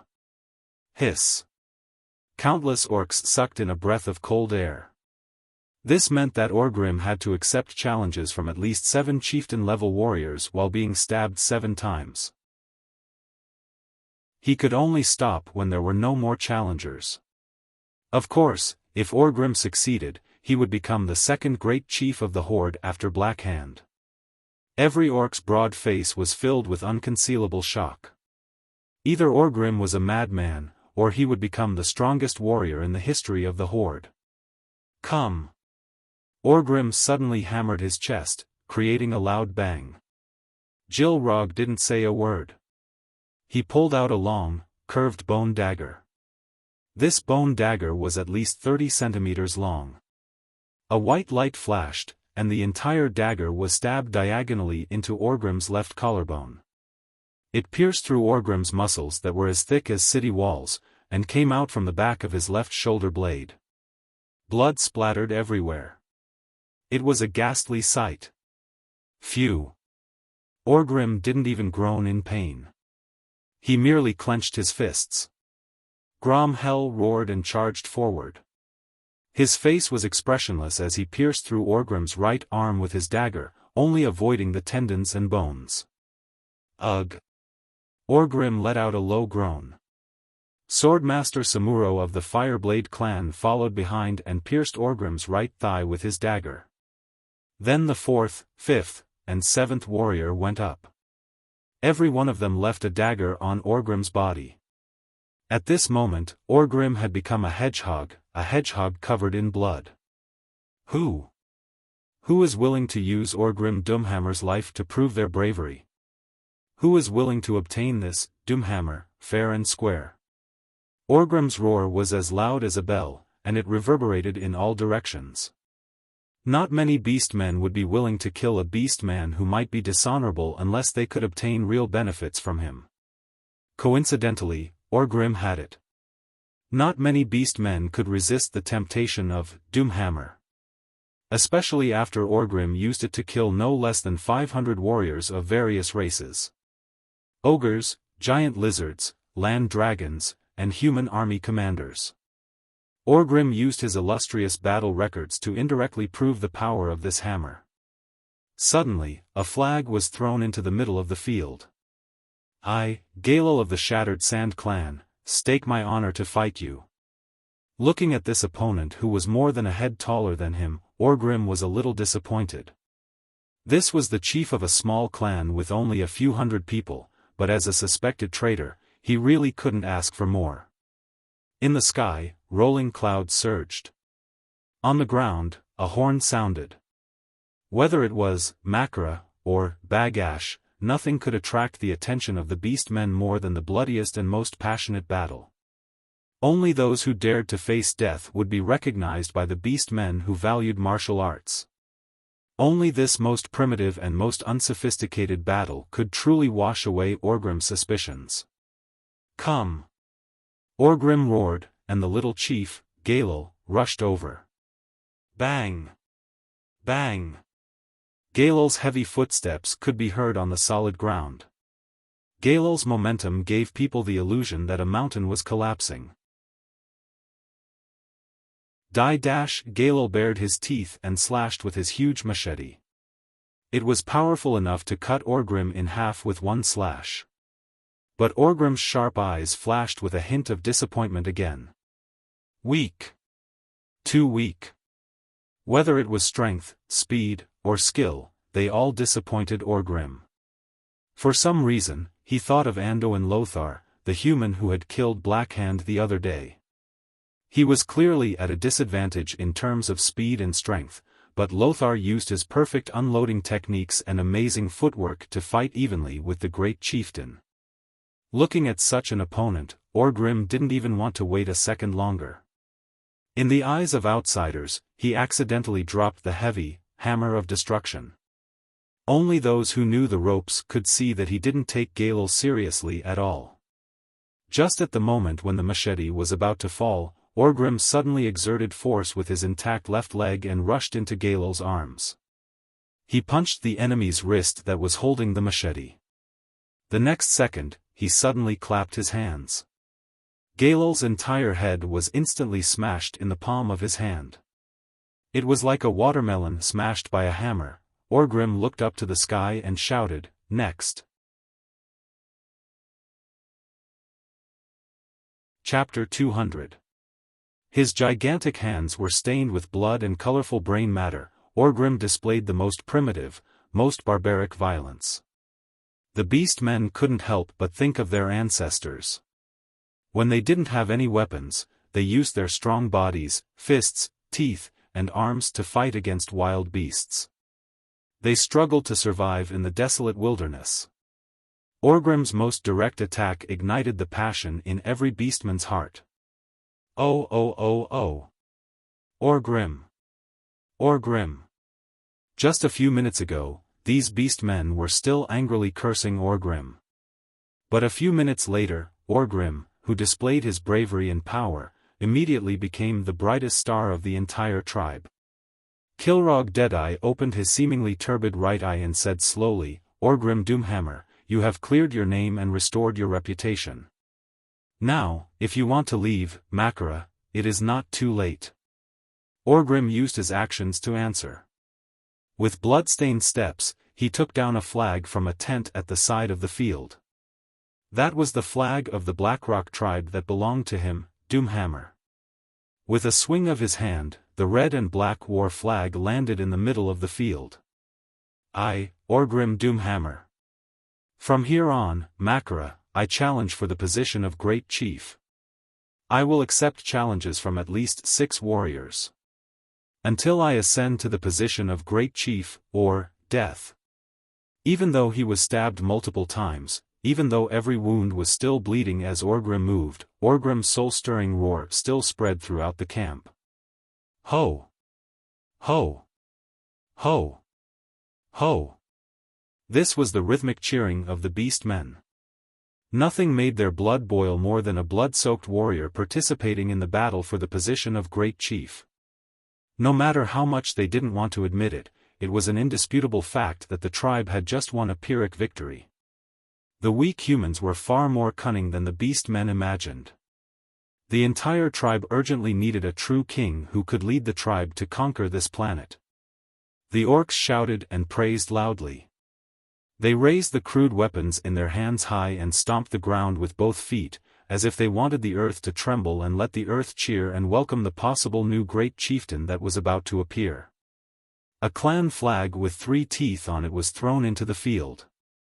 It was a Blade Fawn clan with 1,000 warriors. As a small clan, the chief of Blade Fawn clan, Ramlin, was not a very strong orc. Among the beastmen, he was definitely small and skinny. He made up for his lack of strength with his high agility. Orgrim, Ramlin roared loudly, but his movements were reminiscent of a nimble lynx. Ramlin aimed at Orgrim's injured right leg and moved at high speed with Orgrim's injured leg as the axis. Orgrim was indeed affected. The moment he turned around and couldn't keep up, Ramlin pounced on him. 2 crossed scimitars flashed in the air, and Orgrim's broad back was instantly marked with a bloody red cross. His skin and flesh were torn open by the barbs on the scimitars. It was a ghastly sight.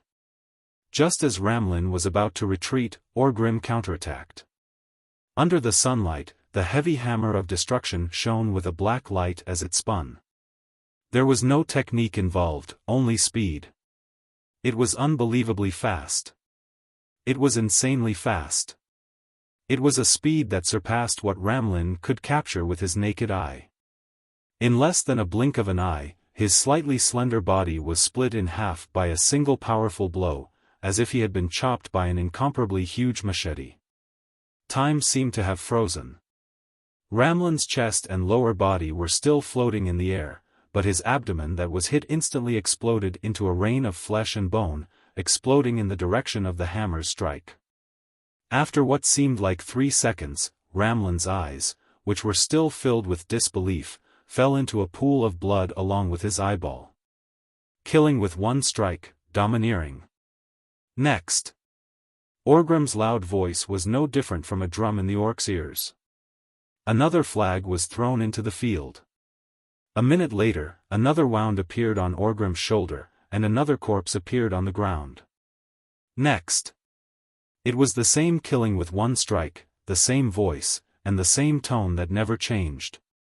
But with the corpses of the 3 tribal chiefs as the foundation, Orgrim's shout had a different meaning. The tribal chiefs who thought that they were the weaker ones replied with silence. At this moment, there was no longer any hope in their hearts. Even though the orcs who were watching were all fired up.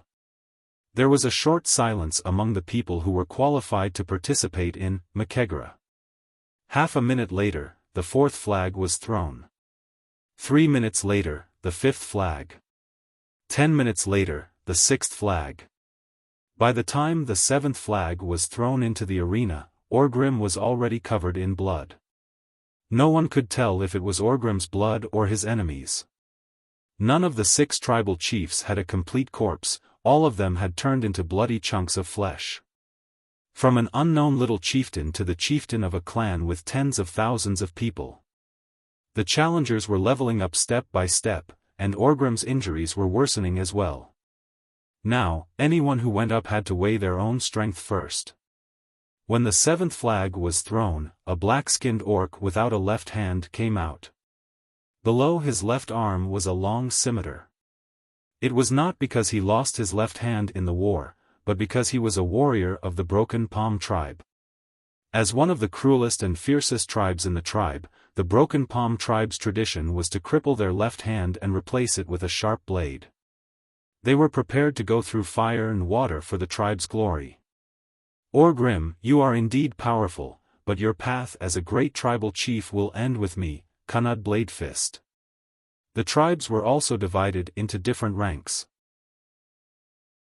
Only the tribal chiefs had the right to challenge, but in the big tribes, the publicly recognized warriors also had the right to challenge, Makegra. For example, in the history, Orgrim challenged Blackhand as the deputy of the Blackrock tribe's chief. This was equivalent to the deputy chief, and he successfully killed Blackhand. Glancing at Kunad Bladefist, Orgrim's boorish face showed some disdain. If you can't do it, let your chief Kargath do it. Humph. You are tired. You are heavily injured. Orgrim. Kunad suddenly took a step forward. With your temperament, you are only fit to take advantage of heavily injured opponents. The mockery on Orgrim's face intensified. Yes. I am tired, I am injured, but even if there are 1,000 of you, I can still kill them all. Chapter 201. The crowd had thought that they had reached the peak a long time ago, but who would have thought that after Orgrim's words, an even higher peak that seemed to have appeared out of thin air behind that unsurpassable peak. The sound waves reverberated in the sky for hundreds and thousands of times. The entire tribe's camp, and even the entire land, were shaking violently. What kind of heroic spirit was this? As long as one's life was not spared, the bloody battle would not end. Not long ago, no one looked favorably upon Orgrim, the assistant of Black Hand. But now, every single beast man had a different view of him. His gaze was filled with intense admiration. No, this was no longer admiration, it was worship. Orgrim, Orgrim, the roars of thousands of beast men stirred up the emotions of all the beast men in the tribe's camp. Although the beast men in the distance could not see what was happening, they could hear their leader's voice and knew that perhaps, a new great chieftain was about to be born. Kunad pounced over. Orgrim said that he looked down on Kunad, but in his heart, he put in 120% of his effort. No one from the Broken Palm clan was easy to provoke. The Broken Palm clan originated from the beast men who were enslaved by the ogres. This group of beast men were imprisoned by the ogres in a huge, rough, and incomparably sturdy circular arena as gladiators. Every day, they would fight non-stop to entertain the ogres and other, higher races. This was the sole purpose of these beastman gladiators' existence. The ogres promised that as long as any beastman's slave killed 100 beastmen in the arena, they would obtain freedom. Kunad's brother, Kargath Bladefist, did it. However, what the ogres gave Kargath was not freedom, but the fate of being imprisoned in an underground prison that never saw the light of day until his death. Kargath was imprisoned in the underground prison, his left hand secured to the prison pillar by a steel handcuff. In order to break free from the handcuffs, Kargath chose to destroy his own left hand. Kargath led the beastman slaves who also chose to give up their left hand and use their sharp fists instead. They fought like the slaves of Spartacus before Duce's transmigration against the Roman Empire. They killed the ogres who had enslaved them. Kargath carried the head of the ogre leader and announced the formation of a new clan. A clan that yearned for freedom and fought for it, the Shattered Palm Clan. Therefore, this batch of Shattered Palm Tribe's orcs were all super elites who had killed their way through mountains of corpses and seas of blood. Just one charge from Kanud was enough for Orgrim to realize that this wasn't an opponent he could deal with unscathed.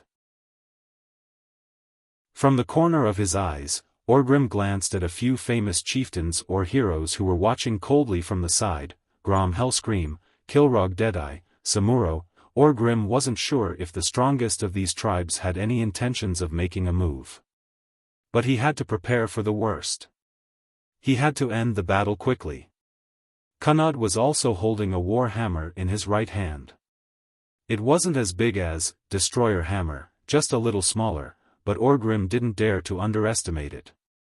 It was the same hammering, but Kunard's movements gave off a solid feeling as if he had been hammered thousands of times. He stepped forward, raised his left arm, swung his right arm, and suddenly exerted force. At first glance, it didn't seem surprising at all. Only warriors who had been through countless battles would notice that Kanud didn't make any extra movements. Whether it was the angle, strength, or speed, they were all exquisite to the extreme. Moreover, it gave Orgrim enough time to change his attack. Without a choice, Orgrim also raised his hammer and clashed with Kunud's hammer. Clang! The clanging sound of the two largest hammers clashing almost broke the eardrums of the spectating orcs. The buzzing sound of metal caused most of the orcs to cover their ears. No one expected Kanud to suddenly throw away the hammer in his hand and stab with his left hand. His left arm was his killing move. After closing the distance, the scimitar that was as long as a human's arm had unimaginable agility. Although Orgrim's Destroyer Hammer was sharp, such a large hammer was never a good defensive weapon. In the next moment, the unique scimitar of the Shattered Palm Tribe was about to pierce into Orgrim's chest. At this moment, a huge hand the size of a palm leaf fan suddenly blocked in front of the scimitar. Puk. Blood splashed everywhere. The sharp blade easily pierced through Orgrim's left palm and into his chest. However, it was unable to pierce into his heart. Orgrim's left palm suddenly clenched tightly. Even though his palm was pierced, he still managed to hold onto the bottom part of the scimitar, which was his arm. Gotcha! Orgrim's voice had an indescribable coldness in it. Kanud wanted to retreat, but the giant hand held onto his arm tightly. Since both of them were so close, using a big hammer was just a joke. There wasn't enough distance for him to exert his strength. It was too close. Orgrim had a more direct way. Just like what Kanud did with his right hand, he threw away his Destroyer Hammer, almost at the same time. His right hand turned into a hammer and pierced Kunud's throat. Cough! Kunud's muffled voice was the last sound he made in this world.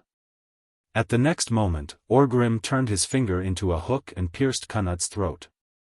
Simple. Violent. Full of barbaric aesthetics. This was the beastman's love, this was the beastman's worship. Oh, oh, oh, oh. The boiling sound waves surged into the sky and seemed to cross countless light-years and the endless void to reach planet Draenor. He withdrew his left hand from the scimitar and kicked away Kanud, who was about to lose his life and become a corpse. Orgrim raised his fists and roared for the 7th time. Who? Who else?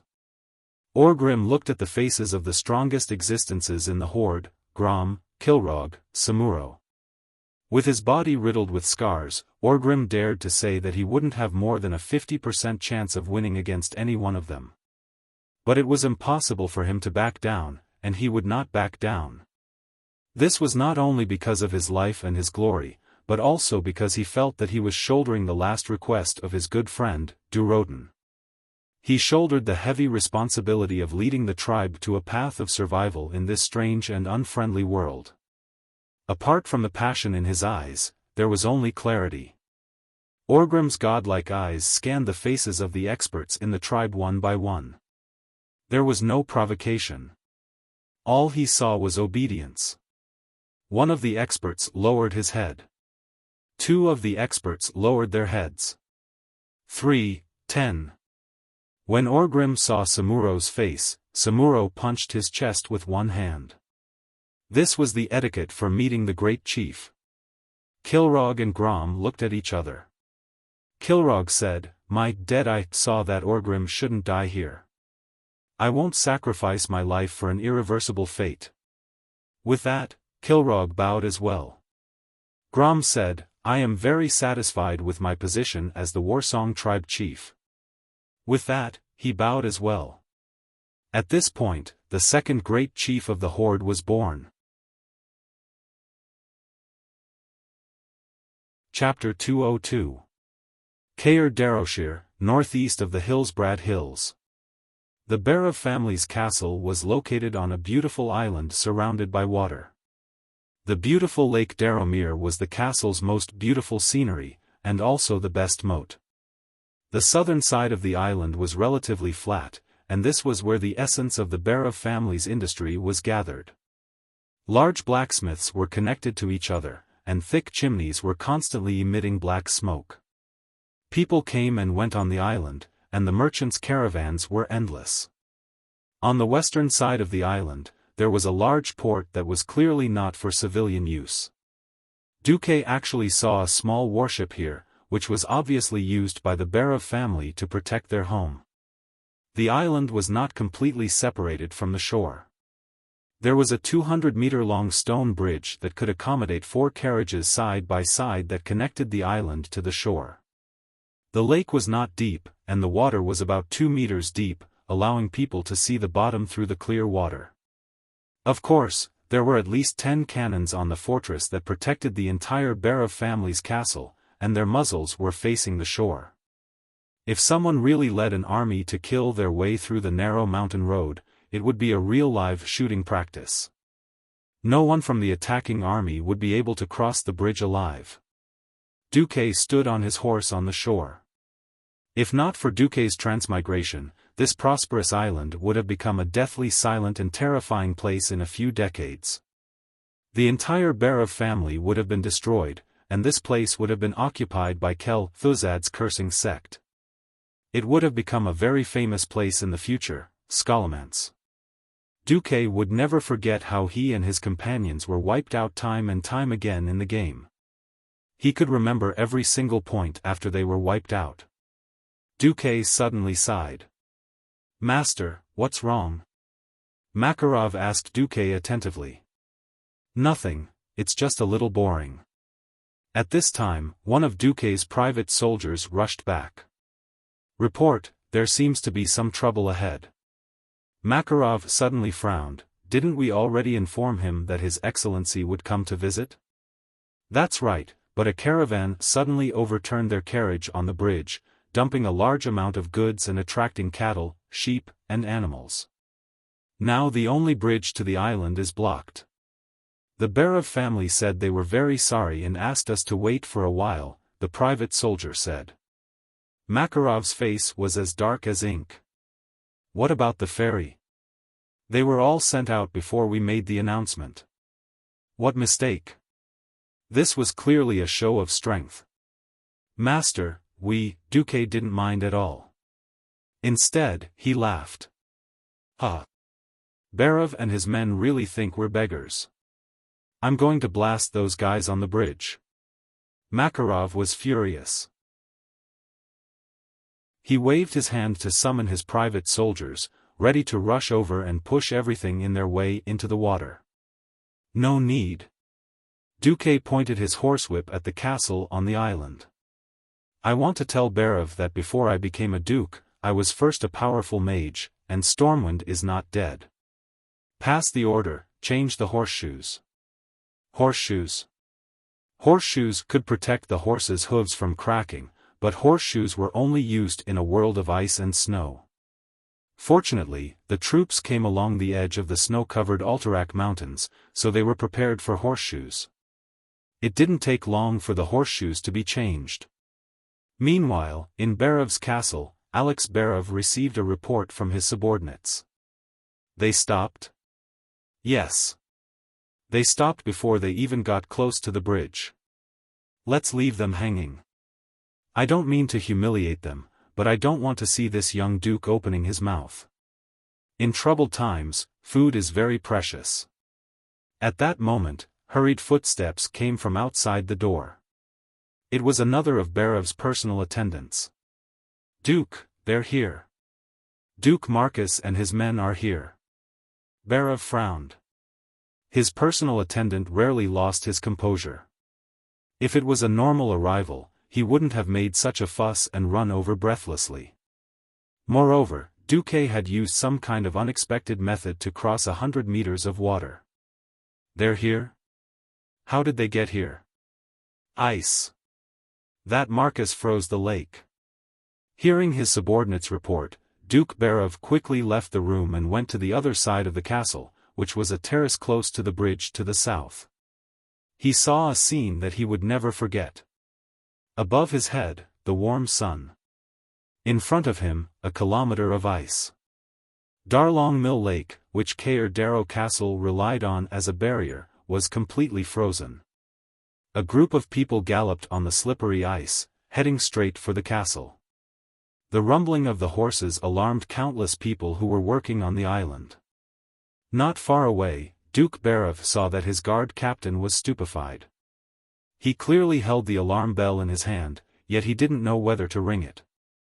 Or not to ring it. Fortunately, at the last moment, the captain saw Duke Barev. The Duke heaved a long sigh and made a beckoning gesture. The captain was relieved. Open the gate. Welcome, distinguished guest. In fact, in order to pretend to be in a hurry, the gate was always open. However, having guards lined up to welcome him was completely different from not having guards lined up. As if he was waiting for the guards to line up, the moment the Barev family's private army finished lining up and blew the welcome horn, Duke arrived. Duque knocked on the horse's belly, and a tall, pure white steed galloped over the frozen lake. At this moment, Duque did not look like a mortal at all against the backdrop of the falling snow.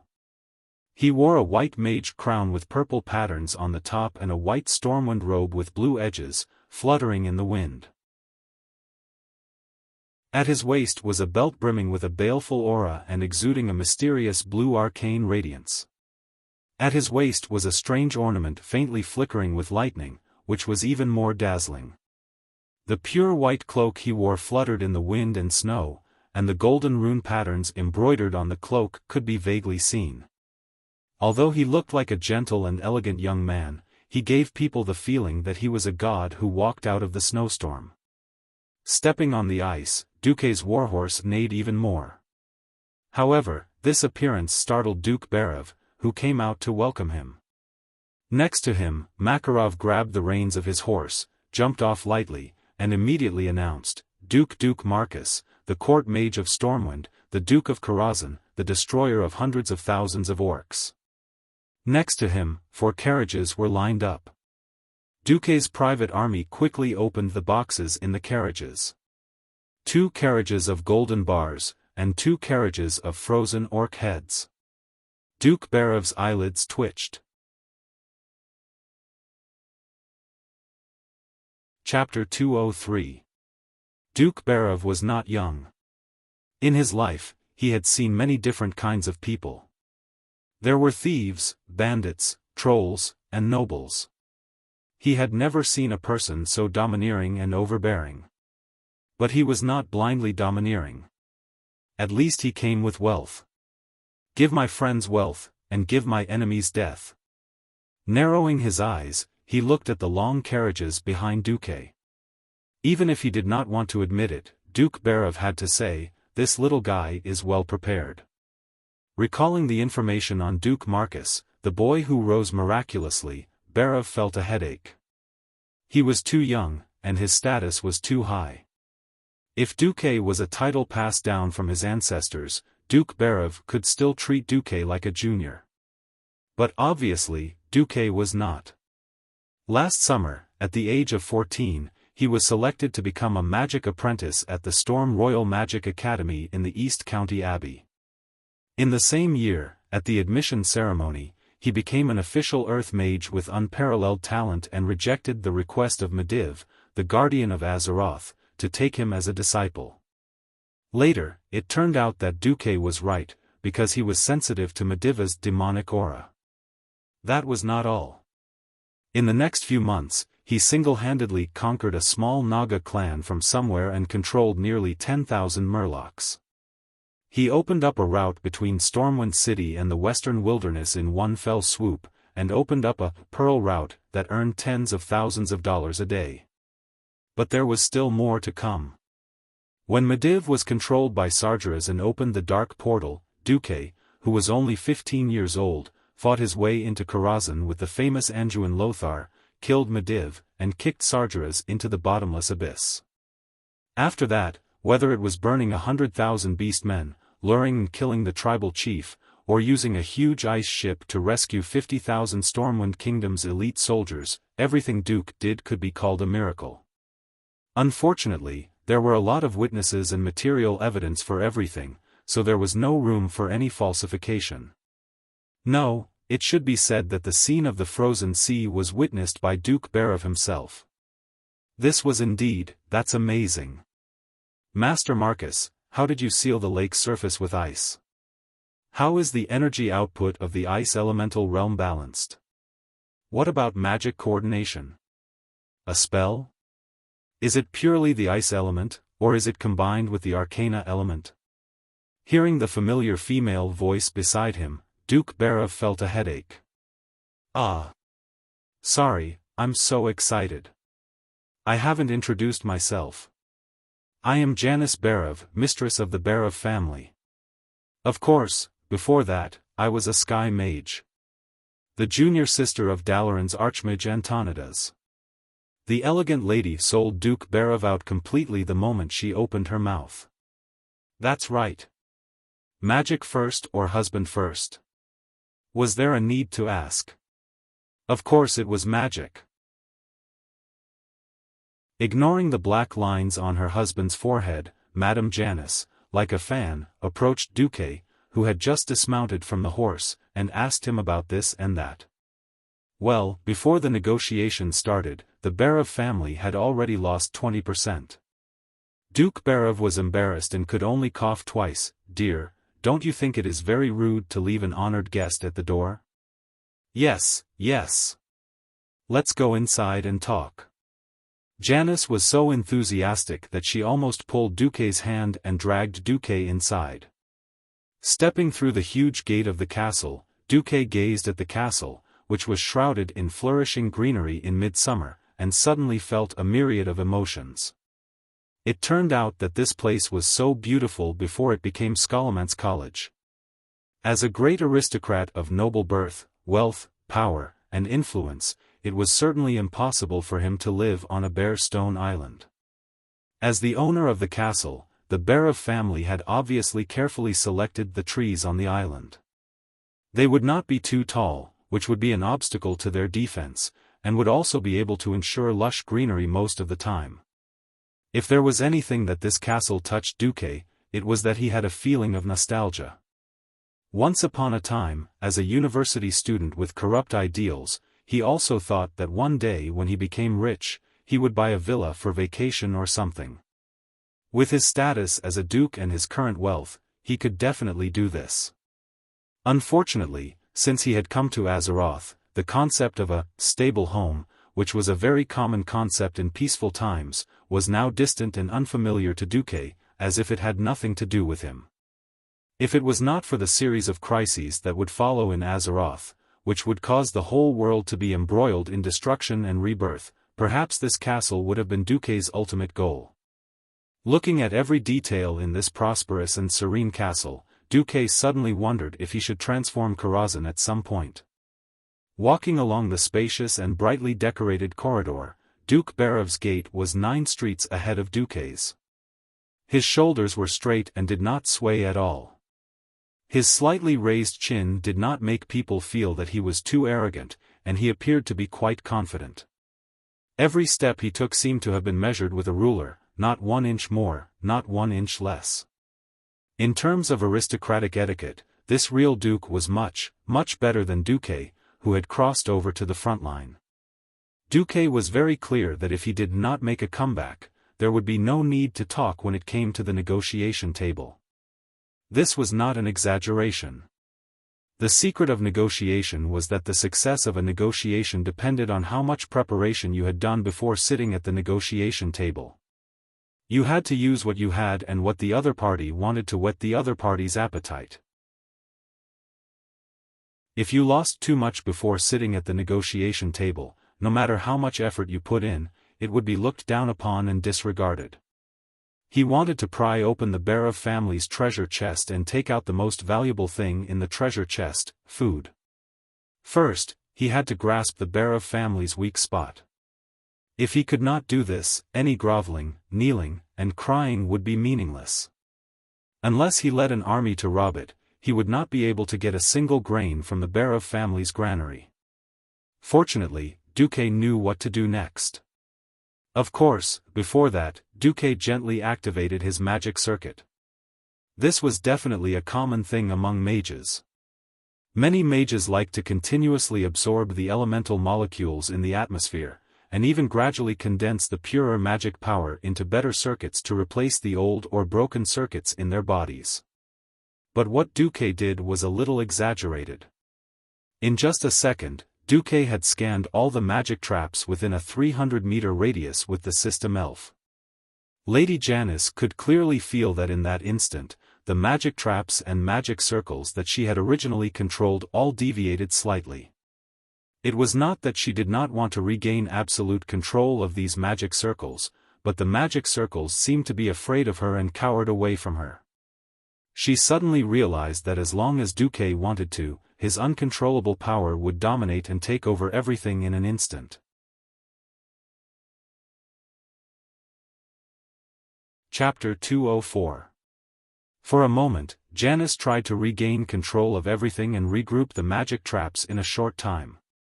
But the Princess Berov soon gave up, feeling a disagreeable sensation which was at once familiar and strange to her. God, Duque, you remind me of Antonidas. This old brother of his makes me feel so helpless. Even though Janice had her hands on her hips and was lecturing a junior, Duke Berov was still shocked to hear his proud wife compare Duque to Antonidas. Just now, Duke Berov could not hide the shock on his face. The magic defense system I painstakingly set up was seen through by him in one glance. Not only here, but also those in your dormitory. I told you, with my level of skill, I can only defend against petty thieves. I can't defend against a true master. In front of a true archmage, setting up such a clumsy magic trap would reveal the location of the trap in advance. Janice scolded her husband without holding back. Sorry, I was hit by the magic trap and overreacted.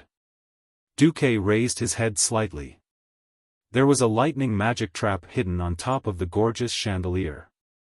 As long as Janice willed it, or pressed a switch in a secret passage at the side of the corridor, the entire 20-meter-long corridor would be baptized by lightning. Duque's sincere apology made Duke Berov even more embarrassed. All right. Our guest must be hungry after coming all the way here. Let's eat first. In the beautiful dining hall, Duque, who was sitting at a long table that could seat 10 people, fell into a new dilemma. Western etiquette was quite complicated. Unfortunately, Duque's understanding of it was limited to holding a fork in his left hand, a knife in his right, and not talking while eating. Then, when Duque saw the elegant butler place a large number of spoons and forks of different sizes beside his plate, Duque was dumbfounded. The habits of nobles were quite troublesome. If he took the wrong thing, he would be looked down upon. Duque didn't have the chance to cram on this knowledge. Similarly, because he didn't have this knowledge in his head, the system elf couldn't save him. When Duque felt the Duke and Duchess looking at him, Duque suddenly felt glad that the Duchess was a mage and quite obsessed with him. Did you know? Mrs. Berov, in fact, low-level spells are very helpful in training one's multicasting ability. Oh.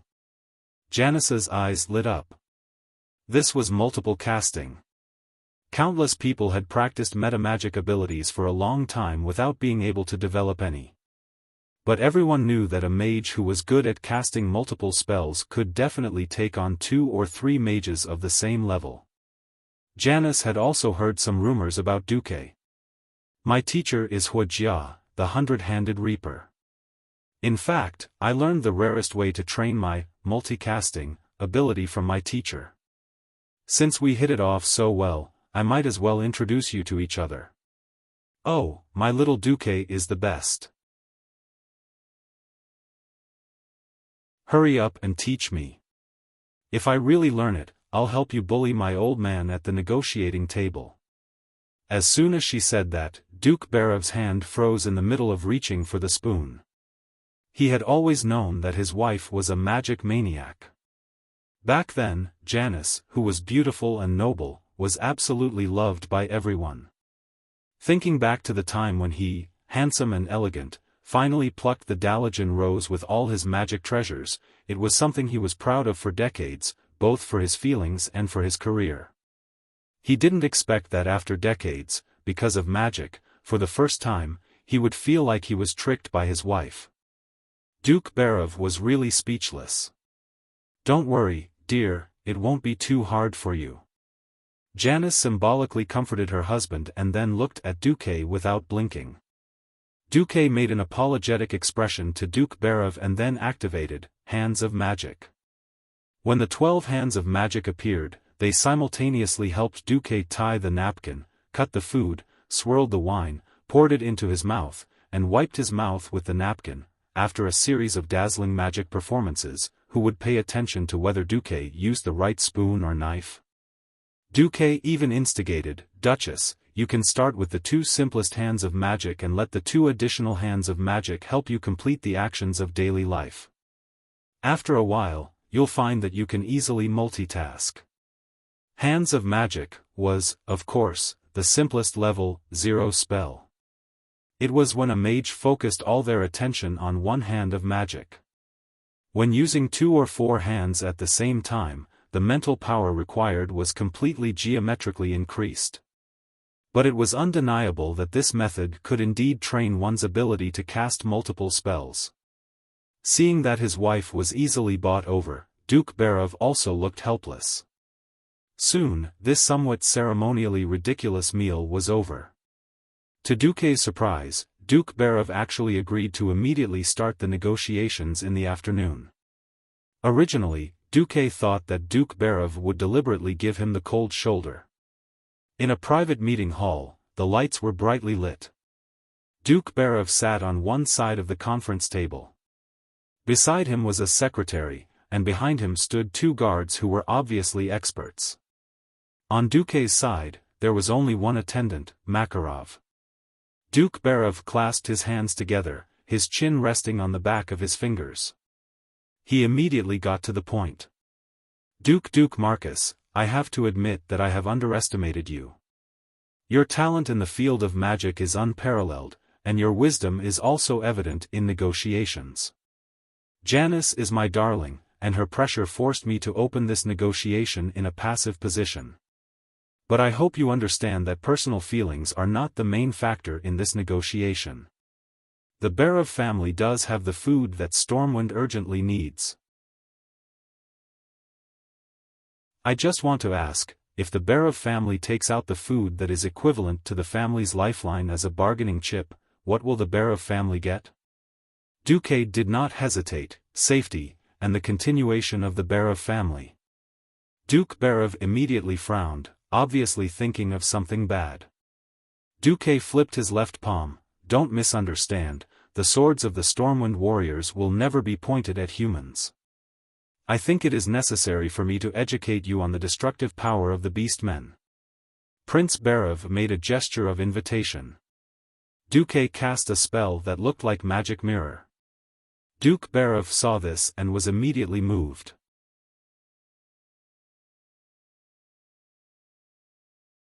Chapter 205. In this era, there were no video recorders. No matter how good the magic mirror spell was, it could only transmit current events, which was to use magic to make a live broadcast. It was also affected by distance, elemental fluctuations, and a series of other factors, making it quite unstable. If one were to say that recording a certain event was in the realm of the bronze dragons, who could control space and time. Among the humans, even the most famous astral mage, Mediv, only had a deep understanding of space. What Duque was doing now was completely beyond Duke Barev's imagination. Three-dimensional projection. Before Duque's transmigration, the true meaning of holographic projection technology had not yet been formed. But the wise and far-sighted humans had already built a huge triangular cone made up of 4 triangular pieces of glass, and through the combination of projections in 4 directions, it became a true three-dimensional projection. Duque's system ELF also extracted Duque's knowledge in this area, and replayed the memories imprinted in Duque's mind in the most three-dimensional and realistic way. It was the Battle of Red Ridge Mountain. Duke Barev only saw, in the projection, a green tide suddenly surging from the other side of the mountain. More than 10,000 orc warriors surged from the mountain passes and mountain ridges towards the human camp. He only saw a huge orc among the orcs raise half of his body and roar towards the sky. His braided hair spread out in the wind, and together with that shocking roar, it was awe-inspiring. The orcs were split in 2 amidst the rumbling of the earth. This terrifying green tide drowned the entire mountainside in a few blinks of an eye. The surging tide was sniped by the arrows shot by the human fortresses, but it was meaningless. Instead, it aroused the orcs' ferocity. They turned into the most terrifying destructive demons, easily attacking the fortresses, using the most brutal method to break through the thick mud walls, and dragging out the humans hiding in the fortresses and tearing them to pieces. The scene changed, and showed the orcs attacking the eastern and northern walls of Stormwind City. They also did not care about their lives, using their flesh and blood to resist the rain of javelins and ballistae. The green tide drowned the walls. Unknowingly, Duke Barev's entire back was soaked in cold sweat. Is this thing real? Can you demonstrate it again? Can I ask my wife to watch it? Prince Barev asked 3 questions in a row. Duque only had one answer. Sure. In fact, when Duque replayed the scene, Duchess Barev, who had rushed over after hearing the news, was even more shocked. One was an orc, and the other was a magician. However, Lady Janice managed to suppress her curiosity in the field of magic very well. Dear, I have to say, this should be true. Duque calmly said, in fact, I also prepared an orc warrior as a captive. I put him to sleep. However, you can let your guards test the strength of the beast men. Of course, you have to be mentally prepared for the sacrifice of your subordinates. Duke Barev nodded gravely. Half an hour later, Prince Barev and his wife returned to the negotiating table with ashen faces. The results were too shocking. Even though Duque had repeatedly emphasized the strength of the orcs, Duke Barev had sent 5 fully armed men to deal with an unarmed orc, and Duke Barev's side had paid the price of 1 dead and 2 seriously injured to kill the orc. But those damned orcs can't pass through Solder Bridge. Duke Barev argued. Solder Bridge, this huge stone bridge that connected the 2 continents, was indeed a natural stronghold. Duque was also quite speechless about this huge cable bridge. This should not have appeared in a world that seemed to be set in the Middle Ages on Earth, with magic and swords as its core. Don't forget, planet Azeroth was the experimental factory of the Titans of creation, so a lot of black technology was set aside. At least when the dwarves already had steam-powered tanks, humans were still using swords. Of course, those huge tanks were also unreliable. For example, their endurance was terrible, and they would collapse after 1 or 2 kilometers. This did not stop the people here from having all sorts of strange confidence. Duque did not directly refute. He just quietly took out a rough map of the northern continent of the Eastern Kingdom, pointed lightly, and then drew a line from right to left. Duke Barav had already admitted defeat in his heart, but he still did not give up. He finally asked, "Are you sure those green beasts can drive the ships?" Duke nodded silently. Even though the Horde's ships looked like a huge pile of garbage floating on the sea, and he could not agree with the Orcs' crude and terrible aesthetics, there was no doubt that the Horde's ships could indeed pass through the sea. Duke Barav and his wife did not look very good. What Duque had just pointed out was the hinterlands in the east of the northern continent. The Horde would disembark from the coast at the easternmost part of the hinterlands, at the bottom of the Seaview Cliff. From east to west across the entire hinterlands, they would arrive at the Barav family's territory. The Barav family was indeed huge, but it was a pity that they were geographically long. From South Shore in the southwest, all the way to Cair Darrow in the northeast. In a sense, if the Horde really invaded along the route Duque had pointed out, the Barav family would also act as a barrier for the Alterac royal family. Attacking in advance or setting up defenses would also be troublesome. After all, most of the hinterlands was covered in dense primeval forests, and that was the territory of the trolls who had been fighting against the humans for 1,000 years. Even after spending 1,000 years, the humans still could not completely eradicate the trolls from the hinterlands. The scariest thing was that Duque also said, "I bet that when the Horde can't cross the Sada Bridge, they will look for other routes. The hinterlands will be their first choice. And the great chief of the Horde will definitely do everything possible to pull the trolls into the Horde's camp. So by next year, the Barav family will very likely have to face the Horde's allied army." This time, Duke Barav and his wife were completely at ease. The Barav family was indeed wealthy, but military affairs had never been their strong suit. They had always had a complementary relationship with the Alterac royal family. But after seeing how strong the Horde was in the mountains, the Barav family no longer had any hope that the Alterac kingdom could withstand the Horde's attack. After all, before the Alterac kingdom entered a state of total war, the regular army only had a mere 4,000 people. Among them, there were only 500 cavalrymen. If the video provided by Duque was real, the Alterac kingdom did not have the slightest chance of withstanding the Horde's attack, even if it was just a Horde army coming from the hinterlands. At this time, Duque suddenly added fuel to the fire. If the Horde comes from the hinterlands, who can the Barav family rely on? The Riptide fortress that is busy defending the bridge? The Dalajan that is practicing isolationism? The Lordaeron that is thousands of miles away? Or the 50,000 Stormwind elite soldiers that have experience fighting against the Orcs in South Shore? Chapter 206. If it were not for Duque's video and the Orcs' bloody battles, Duke Barav would have scoffed at Duque's 50,000 elite soldiers. In this era, the so-called rumors always had too much of an exaggeration. 100,000 soldiers? It would be good enough if there were 30,000 soldiers. Of course, the nobles and generals of this era were also used to counting peasant soldiers who had little fighting power and would go to the battlefield with pitchforks. They even counted auxiliary soldiers who helped transport food. After feeling the threat of the Orcs so clearly, Duke Barav's view of Duque and the Stormwind behind Duque changed greatly. Encountering such a terrifying and organized barbarian race who could protect so many citizens and elite soldiers, Duke Barav felt that it was a miracle. Duque saw that Duke Barav was tempted. A very sincere smile appeared on Duque's face. Of course, this is only a possible future. There is no absolute certainty that the Horde will come from the hinterlands. But, Duke, don't you think that selling food in exchange for my personal friendship with Stormwind, His Majesty Rin, and me is a very good deal? At this time, Duque raised 3 fingers.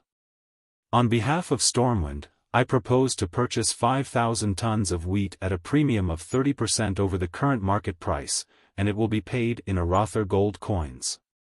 At the same time, as a symbol of personal friendship, I can unconditionally transfer the exclusive rights of the New Pearl line in the Hilbrad Hills and Arather Highlands to you. Duke Barev's expression was one of shock.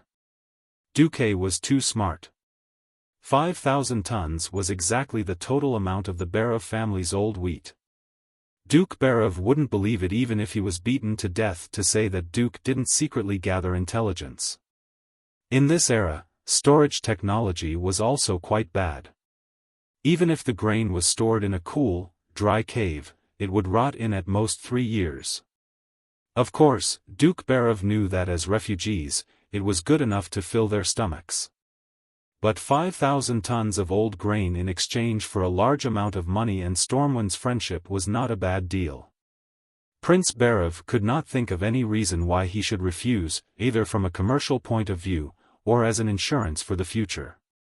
Duque stood up and stretched out his right hand.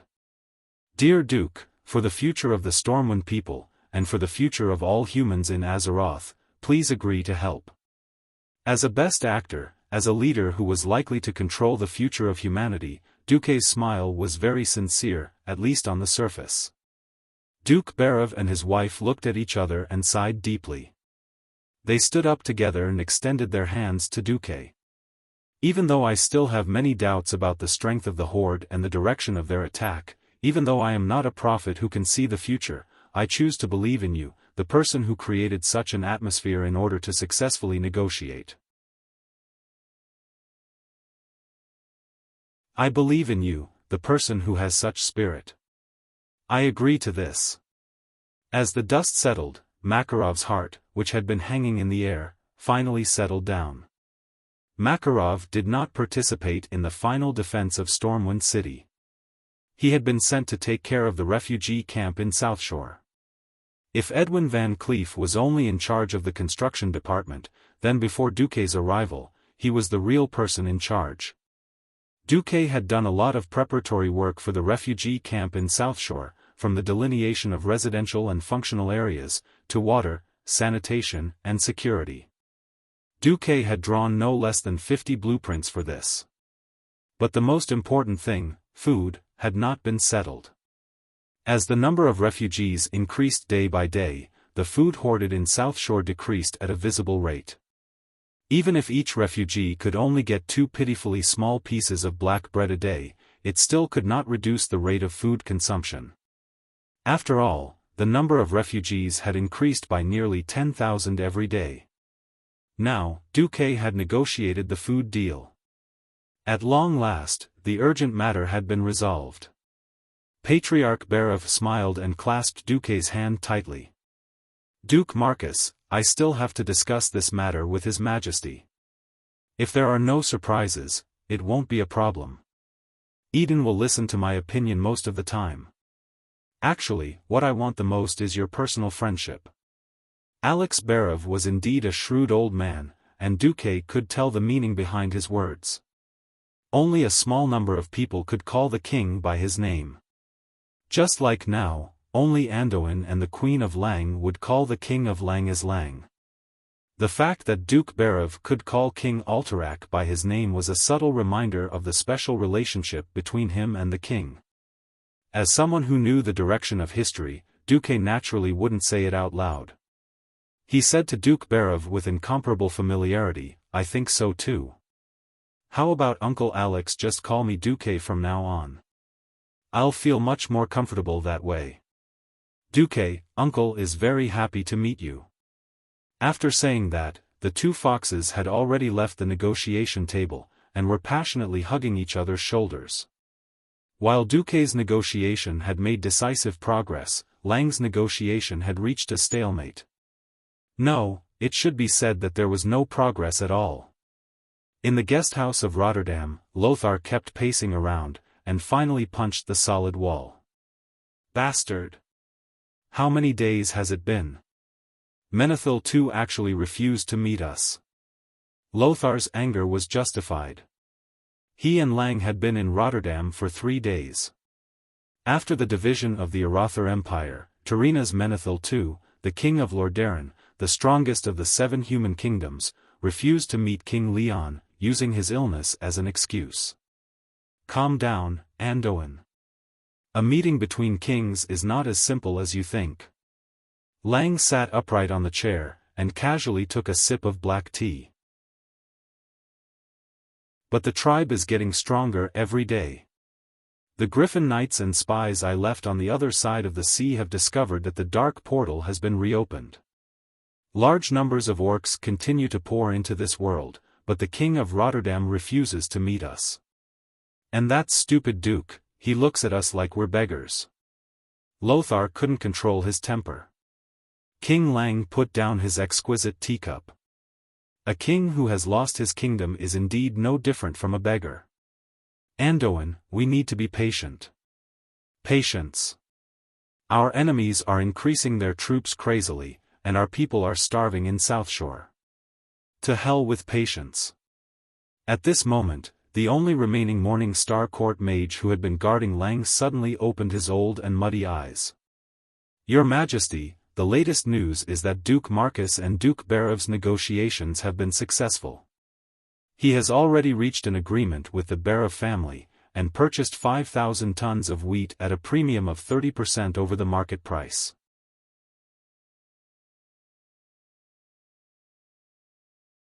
Chapter 207. A 30% premium? That bastard from the Barev family. I'm going to kill him. Lothar's anger was almost bursting through the sky. Calm down. Anduin. Calm down. The people in Southshore are the citizens of Stormwind, not Alterac citizens. No kingdom, including Rotterdam, can provide for hundreds of thousands of refugees without compensation. After Lang poured cold water on Lothar's head, Lothar finally calmed down. How's Southshore now? Noxus did not ask the Morning Star Wizard this time, but another attendant. At this moment, a letter from a Griffin Knight arrived. Lang and Anduin opened the letter, and found that it was from Duke Bolvar Fordragon, who was in charge of guarding Southshore. Your Majesty, I know you have been concerned about the situation of the citizens in Southshore. I'm here to report the latest news. In fact, the situation of the refugees is improving rapidly. More than half of the refugees have moved into wooden houses. Mr. Edwin Van Cleef, who is in charge of building the houses, seems to have adopted a method of building houses called molding from Duke Marcus. Although the houses look the same, it can prevent our people from being exposed to the sun and rain in a short period of time. The new temporary palace has been built. It's on top of a hill at the edge of Southshore, and you can overlook the sea. His Highness William is very fond of the new 2-story stone palace. The merfolk under Sir Marcus have started to chase a large number of fish to the coast. I saw with my own eyes that as long as they cast a net on the shore, they will definitely be able to catch fish. I have to say, this is a miracle. It would be even better if we could get food from the Barev family. That's because the food collected from the Western Wilderness and Rotterdam can only last for 2 weeks at most. Although I don't want to admit it, I have no place to interfere in the civil affairs. Sir Marcus's arrangements are perfect, and my interference will only make things worse. The only problem now is that the people are pessimistic about the future of the country. Sir Benedict has tried his best to appease the people, but unfortunately, the effect is not great. The worst thing is that we lack food, necessary equipment, and a clear military goal. The morale of the army is at its lowest. After reading Balwold's letter, Lang heaved a long sigh of relief. Bolvar and Benedict did their best, and I can't blame them for anything. Lang put down the letter. Indeed, Benedict is a good man, but not a capable one, Noxus said. In fact, Archbishop Benedict of Stormwind City was also a good friend of his. They had known each other for more than 20 years. On the contrary, our little Duque can always surprise us. I almost forgot that he's actually a mage and not my assistant minister. Lang showed a rare smile. I think we should give little Duque more power and more responsibility. Don't be fooled by his appearance. He is indeed a genius, but he is actually only 15 years old. Lothar showed Lang the white hair on his temples. That was proof that she had been harmed by Sargeraz's last curse. I know, but we don't have anyone we can use, do we? Even if it's you, I think you should find an assistant. All right, I will think about it. Lang thought for a moment, and wrote a letter asking Bolvar to give more autonomy to Duque. 5 days later, South Shore. Duque rushed back, travel-worn.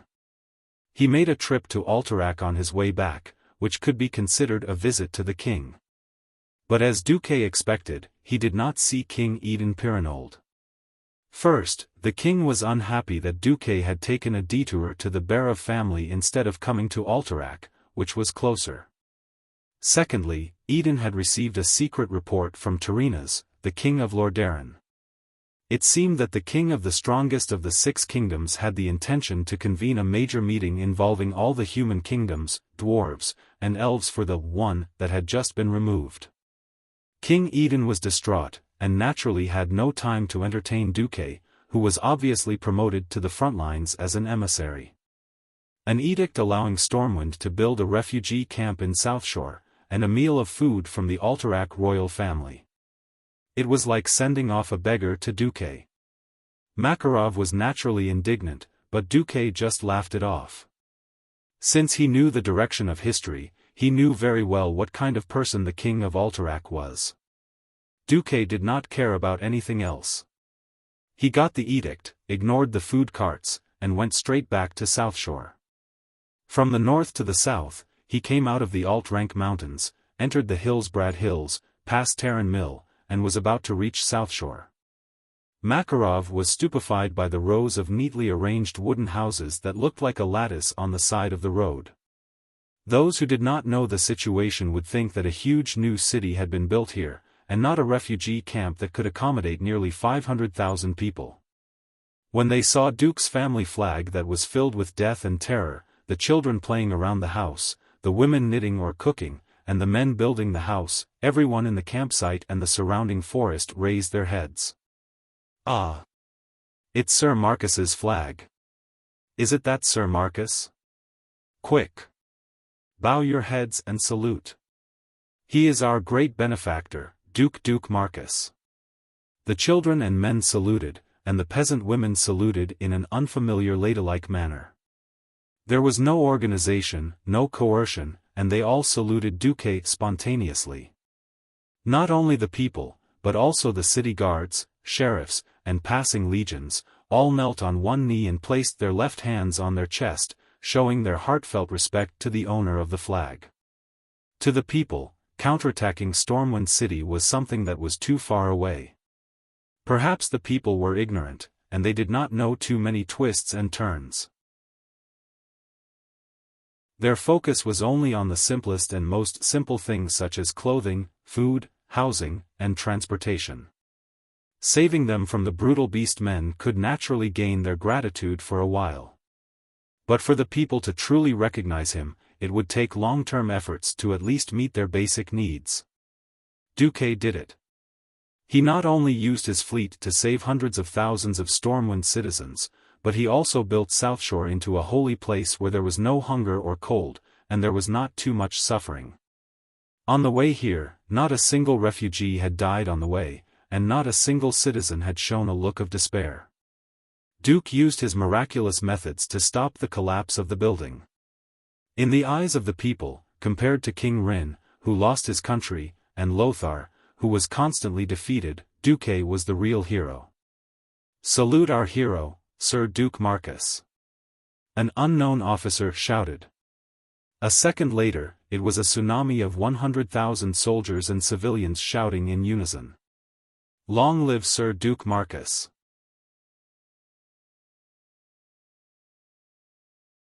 Chapter 208. His voice even startled the Queen and the Prince, who were gazing into the distance outside the new palace. "Mother, is that Duke Marcus's horse team? Why do I feel that Duke Marcus is more popular than father?" William asked his mother, slightly confused. This question made Bolvar, who was at the side, break out in cold sweat. The Queen smiled apologetically at Bolvar, and then educated the little prince. "William, you must remember. Only those who give their people a good life are true heroes. Since ancient times, why are so many heroes who have defeated evil beings praised and remembered by people?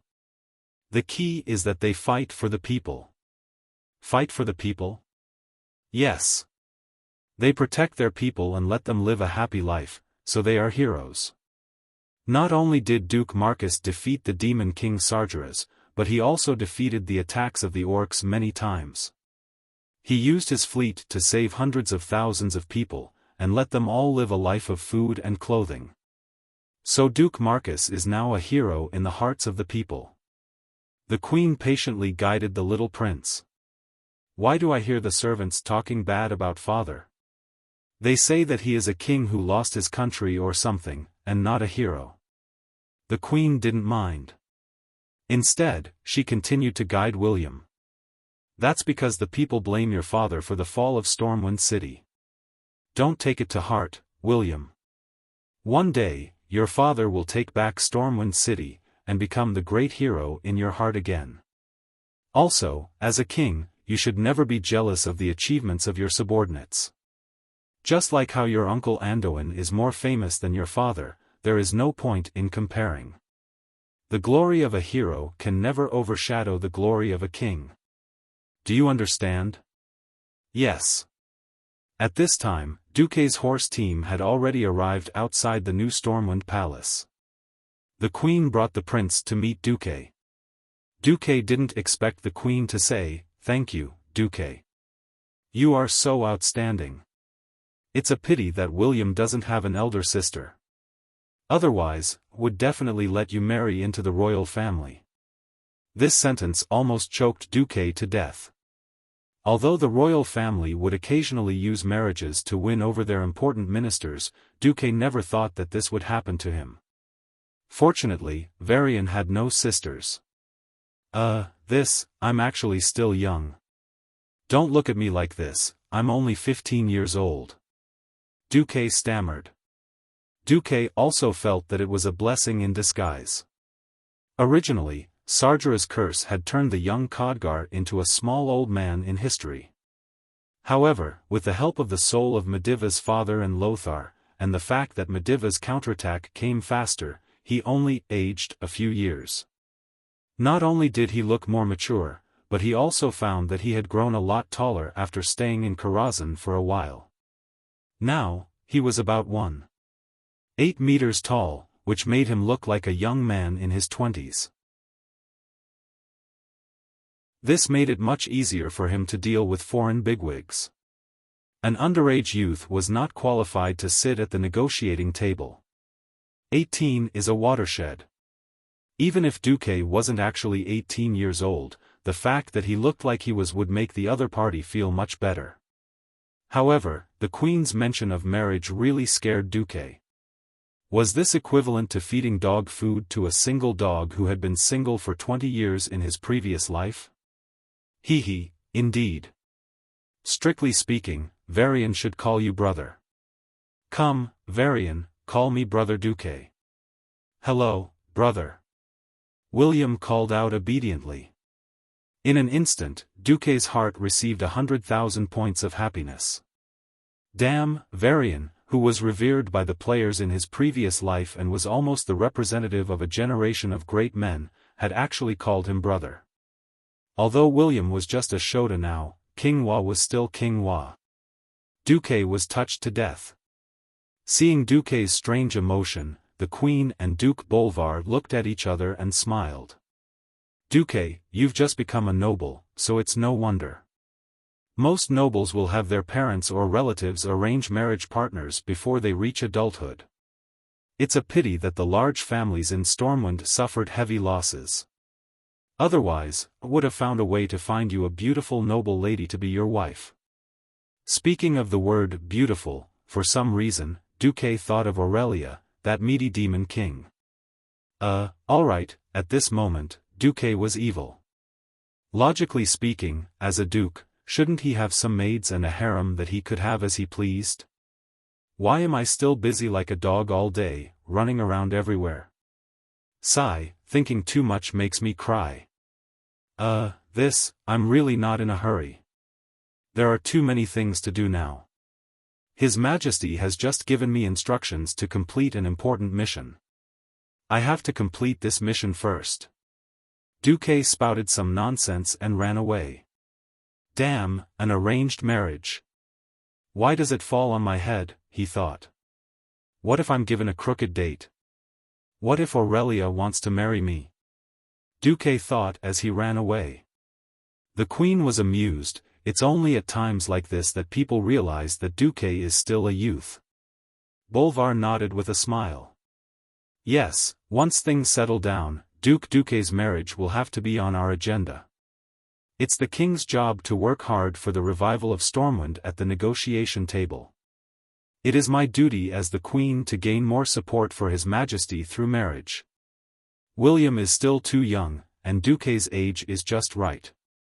Bolvar had obviously done his homework. I've thought about this as well. Although it's a little unfair to Duque, I did gather some information. Oh? Tell me about it?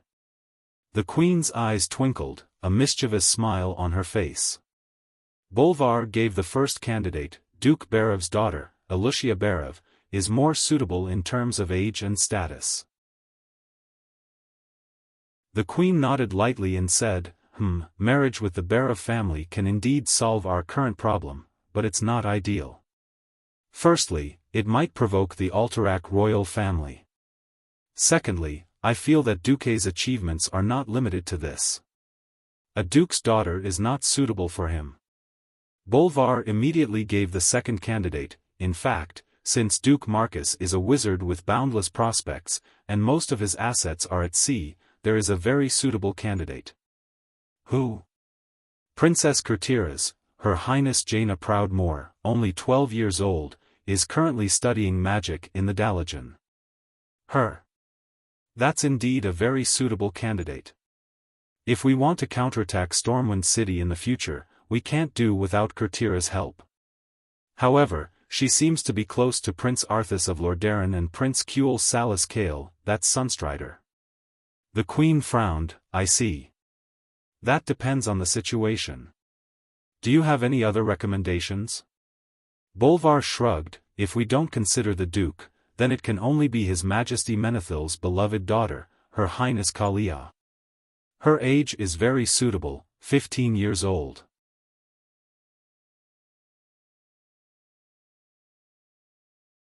Chapter 209. Duque did not know that he had been sold by the Queen and Bolvar, who appeared to be loyal but was actually a scoundrel. If he succeeded, then he would have been sold and still counted the money for them. After returning to Southshore, Duque was really busy. He only had a few words with the mayor of Southshore, the future legendary Henny Marab, and he was immediately overwhelmed by a lot of things. In the temporary official residence, which was a wooden house with a living room, a dining room, and 2 bedrooms, Duque had to face a mountain of official documents and messy requests. Obviously, Bolvar had not played the game SimCity and did not understand city planning. His fief had been passed down from his ancestors since ancient times. Bolvar was a purer warrior, and he was not good at internal affairs. Therefore, the internal affairs eventually fell to Duque. Because he knew that Duque had strict requirements for city planning, he still had to get Duque's consent to the general direction. With a wave of his hand, Duque first took the special permission from Barev to suppress Mayor Marab. Your lord, Duke Barev, allows us to set up refugee camps and related facilities anywhere in the Hillsbrad Hills. Then, Duque found the civil officials of Stormwind City, and with a wave of a pen, drew a circle on both sides of the road from Southshore to the Hillsbrad farm, which was more than 100 kilometers long. Well, it was all reclaimed as farmland, and he directly made it his home. Then, Duque asked Windsor to gather people to clean up the Yetis in the mine north of the road. This huge humanoid creature with a height of more than 3 meters was a great threat to the refugees in Stormwind. Well, there was also a mine called the Jasper Mine nearby, which was kindly accepted by Duque. Finally, Duque waited for 2 unexpected people, his followers Edwin Van Cleef and Grian Stallman. Your Excellency Duke Marcus, Grian Stallman, the Sheriff of the Western Wilderness, pays his respects. Looking at the middle-aged man with gray hair in front of him, Duke unknowingly froze. Duke had been keeping an eye on Brian Stallman. It was very simple, because according to history, this guy would become a marshal. He was one of the few grassroots heroes who managed to climb to the top in the disastrous Stormwind. Unlike Windsor, who died in the game's history, Garion was a late bloomer. Until Duque traveled to this world, Garion was still doing well as a marshal. Grian was born in the Wild West. In the history, he followed Lothar to South Shore when Stormwind City fell, and then joined the Knights of the First Holy Knight Uther. At that time, he was mainly active in the holy city of Stratholme. After that, Lordaeron was in chaos, and news of the Defias Brotherhood's rebellion came from the West Wilderness. He returned to the Western Wilderness alone to help his fellow villagers. Because Stormwind City didn't send any reinforcements to the Westmoreland, Old Man Garion was furious. So, he put on his battle robe again and called upon the people of the Westmoreland to form the Westmoreland People's Army to fight against the Defias Brotherhood. After the fall of the Brotherhood, Varian returned. Then came the Northern Expedition. Stallman's People's Army also participated in the Northern Expedition and received a regular army, renamed the Moon Creek Brigade. Garion himself also returned to the military system, and his title rose. After the Northern Expedition, the old man returned to his hometown with the Westmoreland People's Army. But not long after, the Great Cataclysm happened again, and the remnants of the Brotherhood rose again. Just like that, Grian Stallman managed to climb to the position of marshal after repeated struggles. Anyway, Duque knew that Garion was a super powerful person. Now, the marshal of the future generation said the second sentence. Duke, I've talked to your follower, Mr. Van Cleve. I think we can open up a battlefield in the Westmoreland, break the Orcs' control over the Westmoreland. In the future, we can prepare for His Majesty Rin's counterattack against Stormwind City. Pfft. Duque spat out water. He really spat it out. He spat out the water he just drank in front of Van Cleve and Stallman. Even though he turned his head, he still spat it out. What the hell was this? This pair of gay friends who loved and killed each other in history actually told him that they wanted to join forces to open up a battlefield behind enemy lines in the Western Wilderness? Hey! Van Cleve! Did you know that Stallman was the one who issued the mission to behead you in history? Duque could not stop cursing in his heart, but after thinking about it, he immediately understood Stallman's reason. Duque pretended to take out a handkerchief and wiped the corner of his mouth. My apologies, I'm being rude. I didn't mean to mock you, I just happened to think of something. Van Cleve and Stallman both lowered their heads and counted the non-existent ants on the floor, pretending that they did not see the scene of Duque spitting out water. Duque was now a big shot who had to deal with thousands of affairs every day. The fact that he took the time to meet them was completely due to Van Cleve. Stallman, who was now just a small local sheriff, of course did not dare to say anything. He could only keep his doubts to himself. Duke crossed his fingers and placed them under the tip of his nose, covering half of his face. He had a serious expression on his face. Please note that His Majesty Rin has issued an edict before he went to Lordaeron to seek reinforcements. In order to deal with the possible further invasion of the Orcs, all Stormwind troops are now being reorganized, and they are forbidden from leaving the Hillsbrad Hills. Alright, I want to hear your reasons. The real reasons. The two fellows looked at each other, and Grian Stallman spoke first. Honorable Duke, I was born and raised in the Westmoreland. I know everything about the Westmoreland.